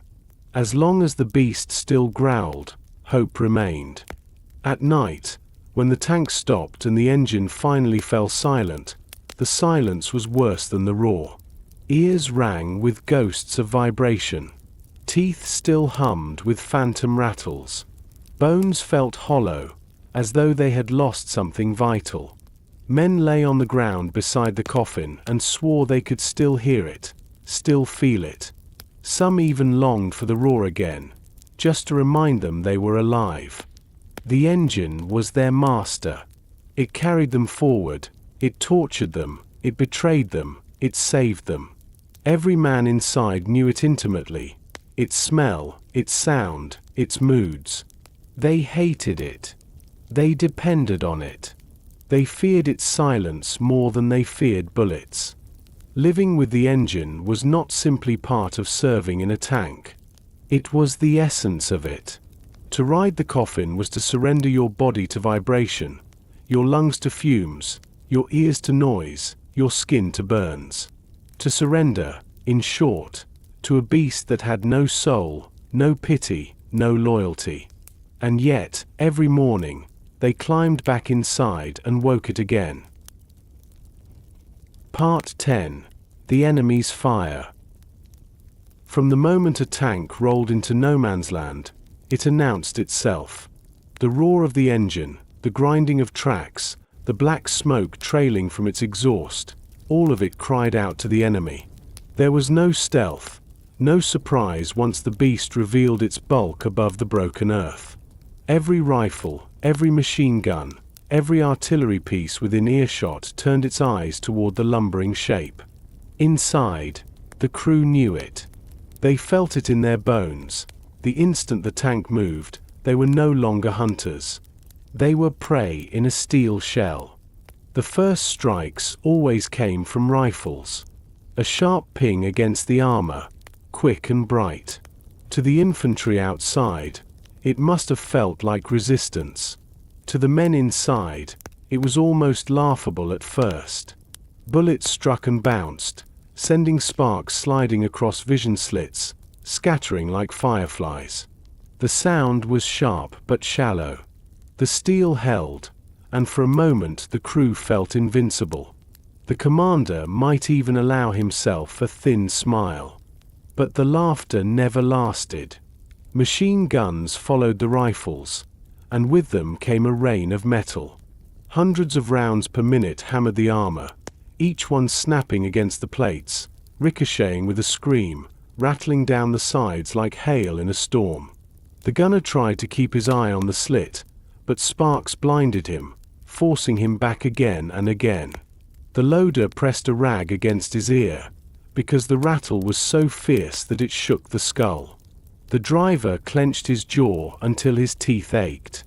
It was like being trapped inside a drum while a furious hand beat it without mercy. The bullets themselves were not the worst. What mattered was what followed. The enemy learned quickly that rifles could not stop a tank, but heavier guns might. Field artillery, mortars, even captured anti-aircraft pieces turned their mouths toward the beasts crawling across the mud. The first whistle in the sky carried dread into the crew's chests. They had no time to see where it fell. The explosion announced itself with a roar that shook the entire coffin, filling the chamber with dust, shaking bolts loose, making every man's body jolt against the walls. A near miss could stun the whole crew. Ears rang until hearing vanished into a high, thin whistle. Teeth rattled. Eyes watered. And then came the fragments, steel shards that lashed the outside armor. If they were lucky, the hull held and the tank lived. If not, the armor spalled inward, sending molten flakes slicing through the interior like shrapnel fired from within. A man could be killed instantly, not by a shell breaking through, but by his own armor turning traitor. Each blow made the men feel smaller. They crouched lower, pressed against their stations, praying to whatever corners of faith they still carried that the next strike would not be the one. The commander barked orders, his voice ragged, but even he stole quick glances upward as though he could see through the iron to the sky above. Sometimes the fire came from directly beneath them. Mines buried in the muck, charges planted in haste, shells rigged to explode under the weight of the tank. One step too far and the earth itself burst upward. The crew was thrown against plates, skulls cracked against steel, ribs bruised by levers and casings. Fire licked at the floor, smoke poured upward, and for a long minute no one knew if they still lived. Then there were the most dreaded weapons, the guns brought specifically for them. Armor-piercing shells, heavy artillery zeroed in on their slow advance. A direct hit from such a weapon could tear the tank open like a tin can. The crew inside would not see it coming. One moment they were sweating, coughing, shouting over the engine. The next, light and fire would rip through the coffin, and nothing human would remain. But even without the final blow, the constant fire tore at their minds. Every ping, every clang, every hammer of shrapnel against the plates reminded them of their prison. They could not run. They could not dodge. They could not even see clearly where the fire came from. They simply endured, sitting inside the coffin while the world tried to smash it to pieces around them. The smell worsened with each strike.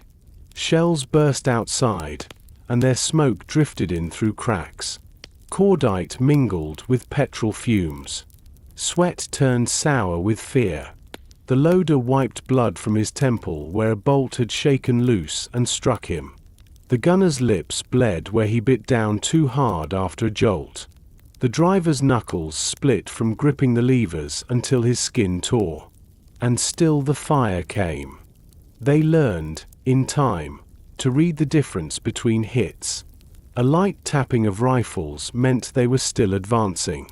A storm of machine gun fire meant the infantry were desperate. A heavy clang with a deep echo meant artillery was walking closer, adjusting for the kill. Each sound became a language. Each strike spoke to them. And in that language, the tank told them the truth. You are being hunted. The commander pressed a hand to the hatch more than once, tempted to open it for a breath, a glance at the world outside.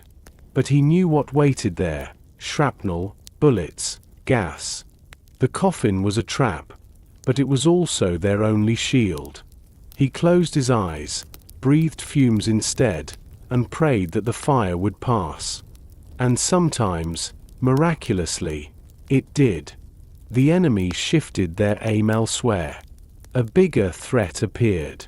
The tank crawled forward again, battered but alive. The crew leaned into their work, nerves frayed but duty still clinging to them.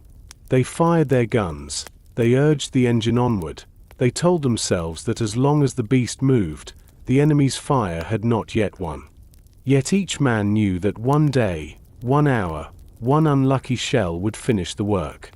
No tank could endure forever. No crew could. Every second under fire was a borrowed second. Every breath taken inside that coffin while shells burst outside was a gift stolen from fate. So they lived minute by minute, inside the iron drum, while the enemy's fire rained down. They lived knowing that survival was not victory. It was simply endurance, one strike after another, until the world decided whether the coffin would hold or break. And through it all, the tank groaned forward, carrying its crew deeper into hell, carrying the sound of bullets and shells against its skin like a funeral drumbeat that never stopped. Part 11. When the armor fails. For all the talk of protection, for all the speeches about invincible walls of steel, the men who lived inside a tank knew a different truth. Armor did not always save.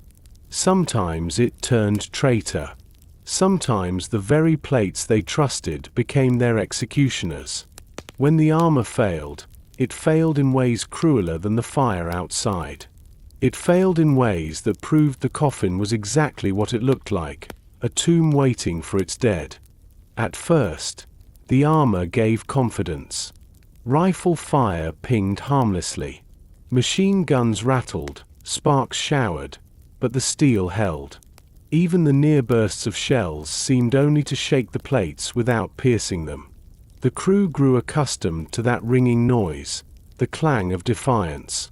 Each strike said, "Not yet, not today." They leaned into their work, eyes red from fumes, ears ringing, but a sliver of reassurance lived with them. The walls were strong. But armor was never perfect. It had weaknesses in seams, in rivets, in the places where plates met. And the enemy learned quickly. They studied, aimed, and waited. The crew felt the difference at once. The clang of rifles became the boom of heavier shells, the hammer of dedicated guns. When those struck, the sound was deeper, a metallic groan that traveled through the entire hull. Men froze for a heartbeat, listening to the echo. They knew the next blow could come straight through. Sometimes the armor cracked without shattering. That was bad enough. A strike might hit with such force that flakes of steel, small but molten hot, sheared from the inside of the plate. They sprayed across the chamber like invisible shrapnel, glowing bright in the gloom, hissing as they landed on uniforms, skin, or rags. The crew called it spall. It was tiny fragments of their own coffin, turned against them. The gunner felt it first one morning when sparks erupted across his cheek. He screamed, clapping a hand to his face. Blood leaked between his fingers, though no bullet had entered. The armor had betrayed him, slicing him open with its own skin. The loader tried to wipe the blood away, but more flakes fell, bouncing across the floor, leaving smoking trails. They were red-hot needles, piercing hands, burning holes in cloth. The men ducked instinctively, but there was nowhere to hide. The walls themselves were the weapon now. Other times, the failure was sudden and final. A shell slammed straight through, armor-piercing, its nose sharp enough and charge strong enough to punch past the steel. When it happened, there was no warning, no time to duck. One heartbeat the crew lived, coughing, sweating, straining. The next, light and fire blasted through the chamber, cutting down whatever stood in its path. A man might lose half his body in a blink. Another might be torn open by fragments of steel turned to razors. The rest were blinded, deafened, stunned, choking on smoke and screams. The smell was instant, unforgettable. Cordite, yes, but also burnt cloth, burnt flesh. The air turned thick with it, making every gasp taste of horror. The crew tried to carry on, to load the gun, to drive the tank, but their hands slipped in blood, their eyes watered from smoke, their ears rang with pain. The coffin had been breached. It would never be whole again. When armor failed, fear changed its shape. Before, men feared what they could not see outside, the shells, the bullets, the artillery hunting them. After, they feared the very plates around them. Every groan of steel sounded like a warning. Every strike felt heavier than the last. Men flinched not only at the whistle of shells but at the shiver of their own walls. They felt trapped between enemies, the Germans outside and the Iron Beast itself. The engineer knew it best. He pressed his palm against plates hot from strikes, feeling them bow and dent. He listened for the whine of stress, for the whisper of bolts loosening. He carried tools, but tools could not repair a breach in the middle of battle. He muttered to himself, cursed the metal, pleaded under his breath. He knew the coffin's strength, and he knew its limits. And those limits came closer with every mile. Some men bore scars not from the enemy's weapons but from their own tank's armor. Burns from spall, gashes from jagged rivets, concussions from bolts torn free and hurled like bullets across the chamber. A rivet struck one loader square in the chest and broke 2 ribs. He lived, but he coughed blood for weeks after. The enemy had not touched him. The coffin had. And still they remained inside, because where else was there to go? Outside was certain death.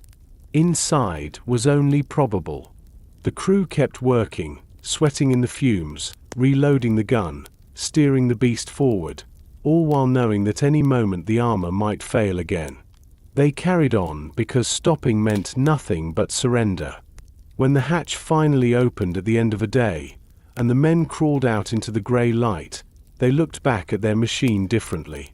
It no longer seemed like a guardian. It looked wounded, dented, smoking. The scars on its sides reminded them of scars on their own skin. And they understood, more than ever, that this Iron Beast was no savior. It was a gamble. The armor was a coin tossed against fate. Sometimes it held, and the men lived. Sometimes it failed, and the men died. Inside, there was no difference between protection and betrayal. The coffin gave both. The coffin chose. And the men kept climbing back in, knowing it might be the last time the walls saved them before they turned against them. Part 12. The Long Wait. The most terrifying moments inside a tank were not always those when shells burst nearby, or when the gun fired until smoke and fire filled the chamber. Sometimes the worst fear was born in stillness, the long, dragging stretches when the tank stopped moving, and the crew were left waiting, trapped in their iron box, listening to the world outside go on without them. When the engine ceased its roar, The silence was not silence at all. It was a strange, hollow ringing, the echo of noise that had lived too long inside the men's skulls. Ears buzzed, bones still trembled with remembered vibration, and for a time they could not believe the machine had actually stopped. They sat frozen, gripping levers and shells, waiting for the sound to return. When it did not, the weight of quiet settled upon them like a shroud. The first thing they noticed was their own breath. Every inhale sounded loud, every exhale rasped against the steel walls. Sweat dripped in slow ticks to the floor, and each drop echoed like a clock. Boots shifted, fabric brushed, knuckles cracked. Small noises became thunder inside the coffin. And behind them, always, lay the suspicion that something outside was listening too. The commander checked his slit, though there was little to see. Smoke drifted across the battlefield, fog blurred the horizon, shadows moved but could not be trusted. Somewhere, artillery rumbled, but it was far enough to be dull. Somewhere, rifles cracked, but muffled by distance. Nothing clear, nothing certain. Only the knowledge that the enemy was out there, patient, watching. The driver kept his hands on the levers as though touch alone could wake the beast again. His fingers trembled, slick with oil and sweat. He whispered curses at the machine, at the mud, at the silence. His world had shrunk to those handles. As long as he held them, he told himself, he had some control. But control was an illusion. The tank would not move until ordered. And so he sat, frozen between duty and fear, hearing only the thud of his own heart. The gunner shifted in his seat, forehead pressed to the slit. The world outside was narrowed to a ribbon of grey. He searched for shapes, for a flash of helmet, for the motion of a barrel. His eyes ached, red from smoke and strain, yet he refused to close them. He knew that if the enemy appeared now, the tank could not run. They would have to fight, and his slit was the only chance they had to see first. He licked dry lips, squinting until his vision swam. The long wait made him doubt what he saw. Every shadow became a soldier. Every movement of fog became a rifle raised. The loader leaned back against the wall, cradling a shell across his lap. He was tired beyond measure, but he dared not relax fully. If the commander gave the signal, if the gun roared, he had to be ready. He traced the edge of the casing with his finger, feeling the grooves, letting the repetition calm his nerves. Yet calm never lasted. The stillness of the tank magnified every fear. He thought of the mud outside, the trenches, the enemy creeping closer with explosives in hand. He imagined the sound of footsteps above them, boots climbing the hull, hands planting charges. He shivered and hugged the shell tighter, as if it were a talisman against the dark. The engineer listened with different ears. He pressed his cheek against the hot plates, listening for the creak of metal, the hiss of steam, the whisper of leaks. He told himself he could hear the tank breathing even when the engine slept. It was a lie, but a necessary one. Without that lie, the silence felt like death. He muttered to himself, adjusting valves that did not need adjusting, checking bolts that had already been checked. It gave him something to do. Activity was a shield against dread. Minutes stretched into hours. Time inside the tank lost shape. There was no sun to mark the sky, no clock that could be trusted. Only waiting. Waiting for the order. Waiting for the shell. Waiting for the hatch to open, or for it never to open again. The men's bodies twitched with nerves, their stomachs turned, their mouths dried. Some swallowed again and again, as if thirst could be defeated by motion alone. Others clenched fists until nails dug into palms, just to feel something sharp, something real. Fear whispered in strange ways during the long wait. Men remembered things they had not thought of in years: a mother's voice, a field in summer, a pub's laughter, a dog's bark at dusk.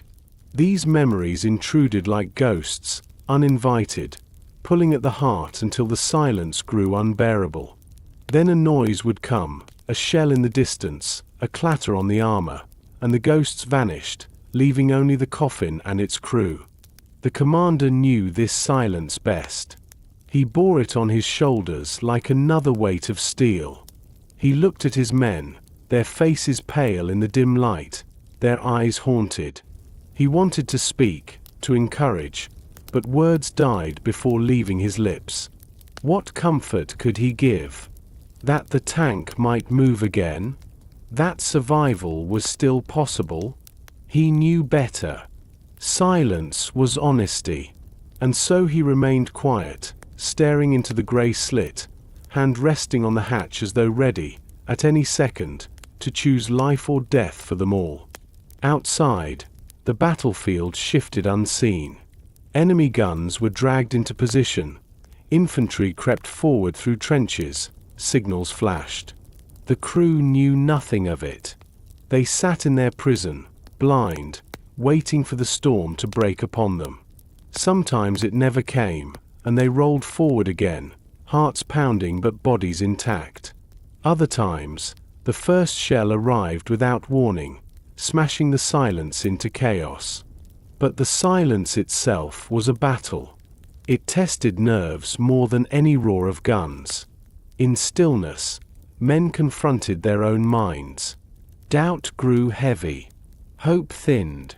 Courage turned brittle. They fought themselves as much as the enemy. And when at last the order came to start the engine again, the roar was almost a relief. Noise was pain, yes, but it was also life. The coffin's heart beat once more, drowning out thoughts, sweeping away ghosts. The men gripped their stations, braced their bodies, and returned to work. The long wait ended, as all waits did. Not with comfort, not with rest, but with movement into more danger. And yet, in that moment of transition, the men always felt the same thing: relief.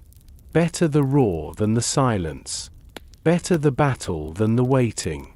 For in stillness, death seemed closer than in noise.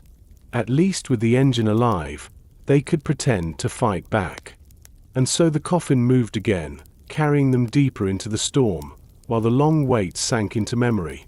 Another torment survived, another scar carried forward, another reminder that even when nothing happened inside a tank, the men were already living through hell. Part 13. Inside a Tomb. The first time a crewman saw a dead tank from the outside, he often stopped in his tracks. The hulking shape was familiar, yet ruined. Its armor was blackened, its rivets burst, its gun drooping like the arm of a corpse. Smoke sometimes still leaked from its vents, rising in thin grey fingers. Mud covered half the tracks, weeds already claimed the wheels, and silence hung heavy around it. But the worst sight was not the steel. It was what lay within. Inside, the tank had become a tomb. Men who had entered with hope, with orders, with trembling hearts, had never left. The hatch was closed, sometimes fused by heat, sometimes jammed by twisted steel. No one had carried the bodies out. No one had dared or had time. The battlefield simply moved on, leaving the coffin sealed with its dead inside. For those who came after, the smell alone gave warning. Even weeks later, even months, the stench of charred oil and flesh poured out if a hatch was pried open. It was a smell that clung to everything, to the ground, to uniforms, to memory. Men gagged, covered their mouths, turned away.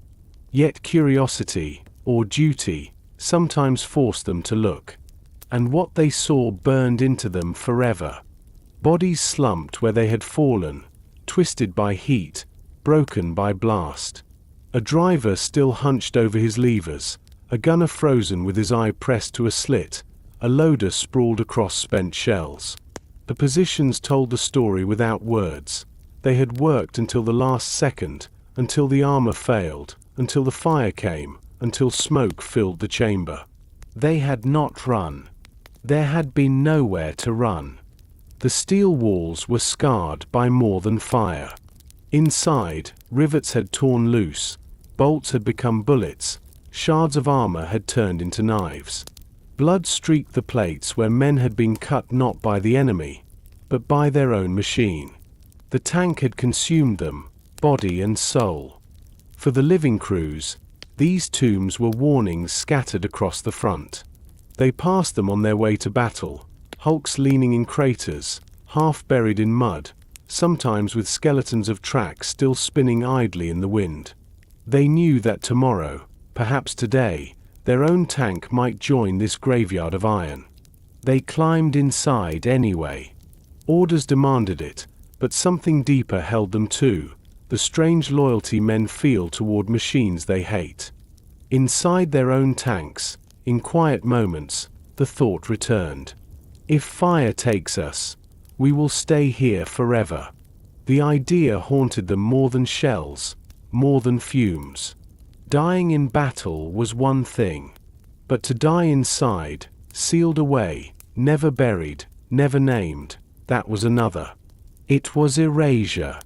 It was being swallowed by iron. And sometimes the tomb formed slowly. A tank hit but not destroyed could catch fire.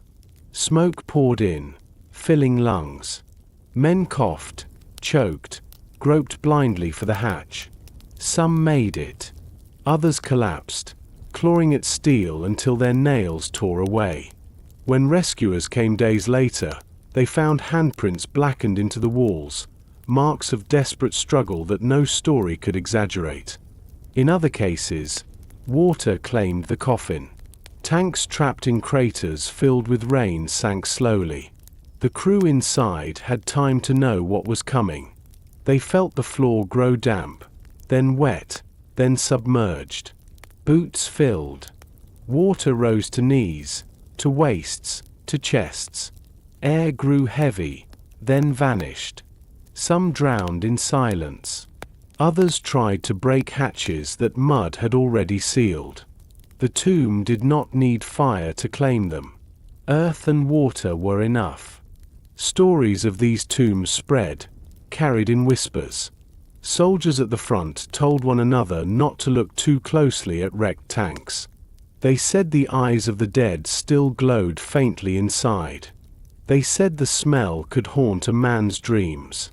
They said if you leaned too near, you could hear faint banging still, as though the crew were trapped forever, knocking to be let out. Superstition mixed with truth, and truth was dark enough already. And yet, even with such sights before them, men climbed back into their own coffins.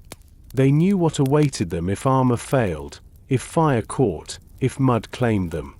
They knew the tank could become a tomb in minutes.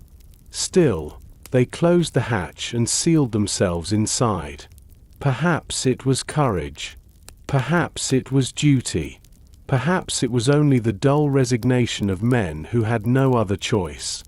When they sat in stillness during the long wait, some stared at the steel above them and imagined how it would look blackened and bent, how their own bodies might slump across the floor. The thought came and went like smoke. They did not speak of it. To speak was to give it life. Silence kept the fear buried. But silence did not banish it. Each man carried the tomb in his heart, the certainty that the coffin could close for good at any moment. That knowledge gave their movements urgency. It made every breath in the stinking air, every shot from the gun, every pull of the lever precious. They lived fully only because they knew they might die sealed in darkness. And when they did climb out, when they tasted fresh air, when they looked back at their beast still standing, they carried relief sharper than words. For another day, the coffin had not become their tomb. For another day, they had escaped the fate they had seen written across the battlefield, in blackened steel and sealed hatches. Yet the image never left them. Even years later, long after the war, Some men closed their eyes and still saw it. A tank abandoned in mud, hatch closed, smoke leaking from seams, its crew still inside. Not buried in earth, not remembered in stone, but trapped forever in the belly of iron. The war built tombs not only of graves but of machines. And the men who rode them learned the bitter truth.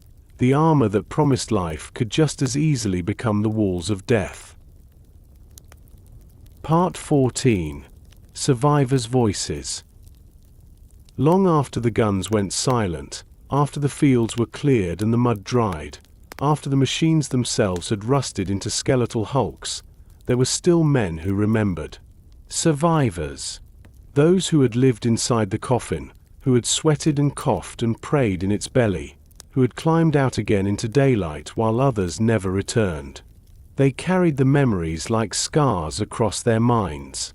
And sometimes, when the world was quiet enough, they told their stories. Their voices were not triumphant. They did not speak of glory. Instead, they spoke in slow, halting tones, often with long silences between words. For what could glory mean to a man who had lived inside that furnace, inside that tomb, hearing his friends scream as iron betrayed them? Their testimonies sounded more like confessions, heavy with the weight of endurance. One driver described it first in sound. He said that living inside the tank was like standing beneath a bell that never stopped ringing. Every lever he pulled shook his body, every gear screamed in protest, every burst of fire outside came through the walls until it seemed he was made of noise himself. He remembered that his teeth hurt for days after each patrol, not from blows, but from the vibration that rattled his skull. When he closed his eyes at night, long after the war, the sound returned. Not outside his head, inside. As if the engine still lived there.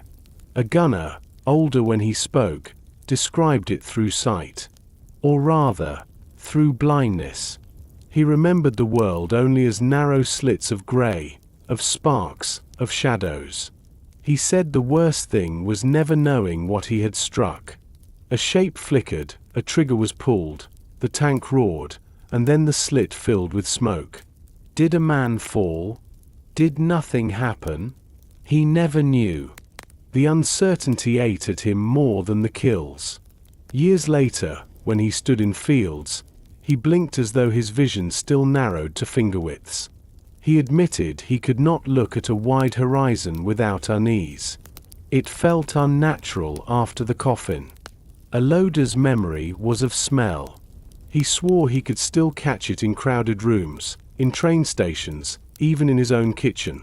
The sour reek of sweat, the bitter sting of cordite, the thick sweetness of spilled fuel, and sometimes the copper taste of blood.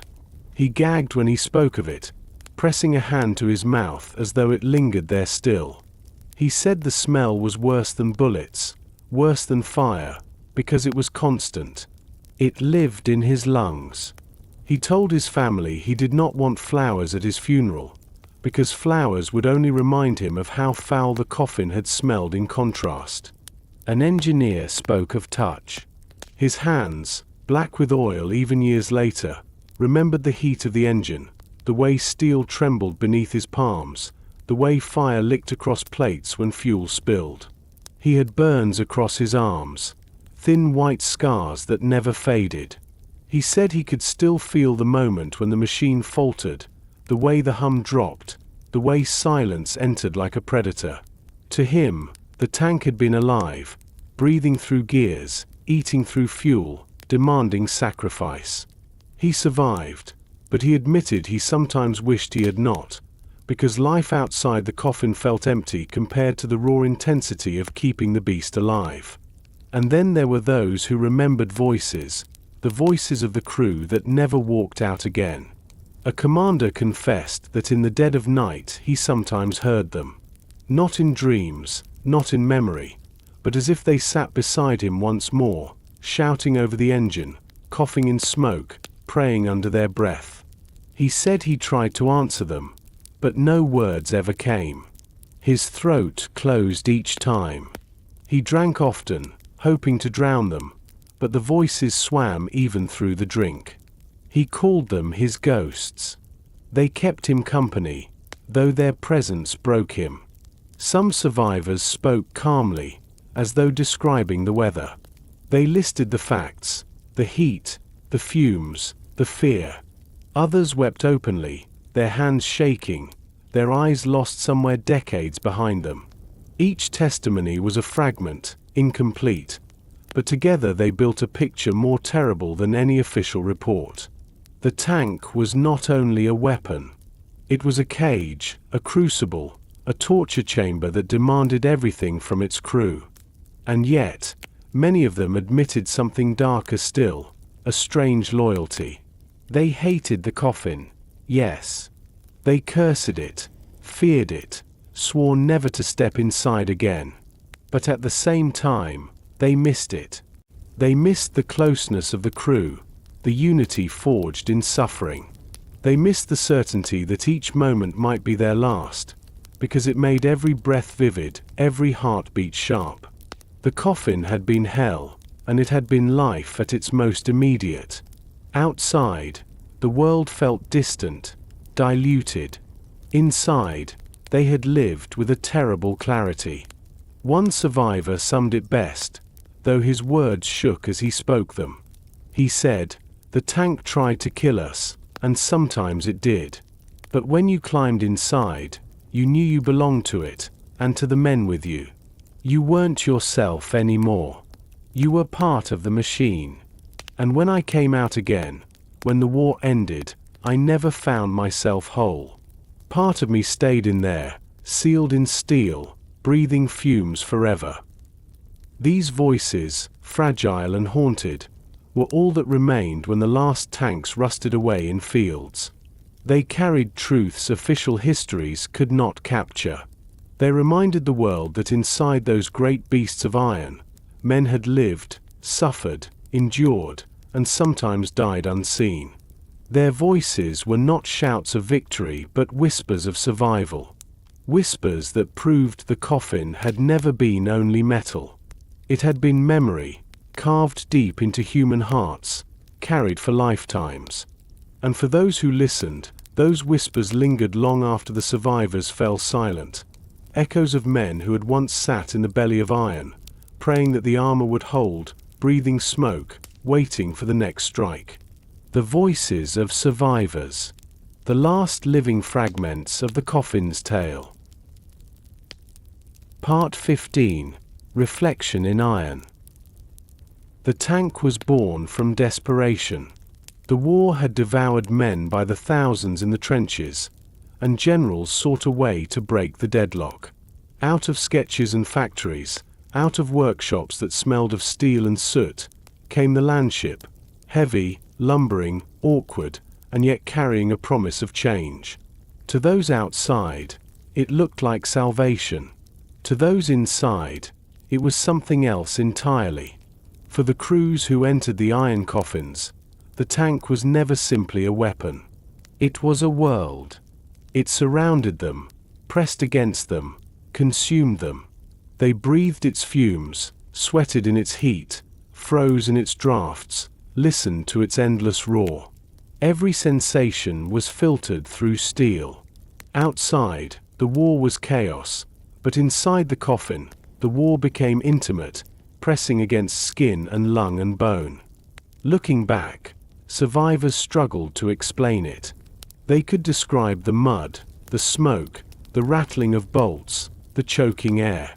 They could describe the fear of being trapped, the stink of blood on hot plates, the silence between shells that felt worse than the bombardment itself. But words could never fully capture the truth of living inside the beast. It was not merely discomfort or danger. It was existence stripped to its rawest form, endurance, second by second.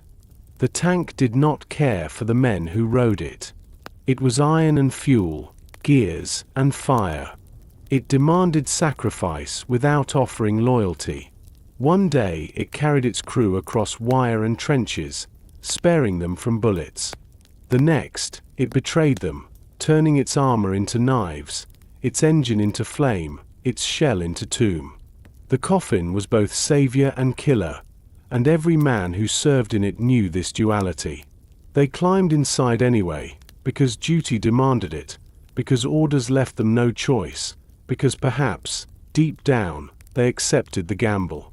In the years after, the world remembered tanks as innovations. They were hailed as symbols of progress, as the machines that reshaped battle. Museums displayed them. Books praised them. Children pointed in wonder at their hulking shapes. But the voices of the crews told another story. For them, the tank was not glory. It was claustrophobia, poison, fear. It was the smell of sweat and cordite and death. It was nights of nightmares, days of ringing ears, lifetimes of memories they could never put aside. And yet, within all that horror, there was something else. Brotherhood. Men who might never have spoken in civilian life became bound together in the coffin. They shared air, sweat, fear.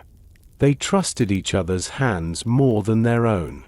When one faltered, another lifted him. When one coughed, another passed a rag. They did not fight for generals or for nations in those hours. They fought for each other, trapped in the belly of iron. That bond was as real as the steel around them, and it lasted long after the war ended. So what was the tank, in the end? A weapon? Yes. A machine? Yes. But more than that, it was a mirror. It reflected back to the men inside their own fragility, their own courage, their own despair. In its fumes and fire, they saw what human bodies could endure, and what they could not. The coffin was not merely an invention of industry. It was a stage where human limits were tested, again and again, until many broke. Today, the wrecks still rust in forgotten fields, swallowed by weeds and mud. Children climb on them without knowing the screams once trapped inside. Tourists photograph them, marveling at their size, their history. Few pause long enough to imagine the men hunched in the dark, breathing smoke, waiting for the strike that might tear steel apart. The tanks remain, silent now, but their silence speaks louder than words. For those who once rode them, memory never rusted. Even when their hair turned white, when their bodies weakened, the sound of the engine still vibrated in their bones. The smell of fuel still haunted them. The claustrophobia of narrow slits still returned in dreams. They carried the coffin with them always, because you cannot leave behind a place that consumed so much of you. The reflection in iron is simple and terrible. The tank was not a monster of steel alone. It was a monster made complete only when men climbed inside. Their bodies gave it breath. Their hands gave it purpose. Their lives gave it meaning. Without them, it was only metal. With them, it became both weapon and tomb. And yet, they endured. They climbed in. They fought. They survived, or they died. But in either case, they became part of the story of the coffin. Their voices, their memories, their scars, are what remain when the iron itself finally crumbles. So the tank stands, in history and in memory, as both marvel and nightmare, a reflection of human invention, and of human suffering. A machine built to break war, but which only deepened its cruelty. A coffin, a furnace, a tomb. And yet, inside it, men lived so fiercely, so desperately, that their stories still echo through time. The tank is gone. The men are gone. But the reflection in iron endures.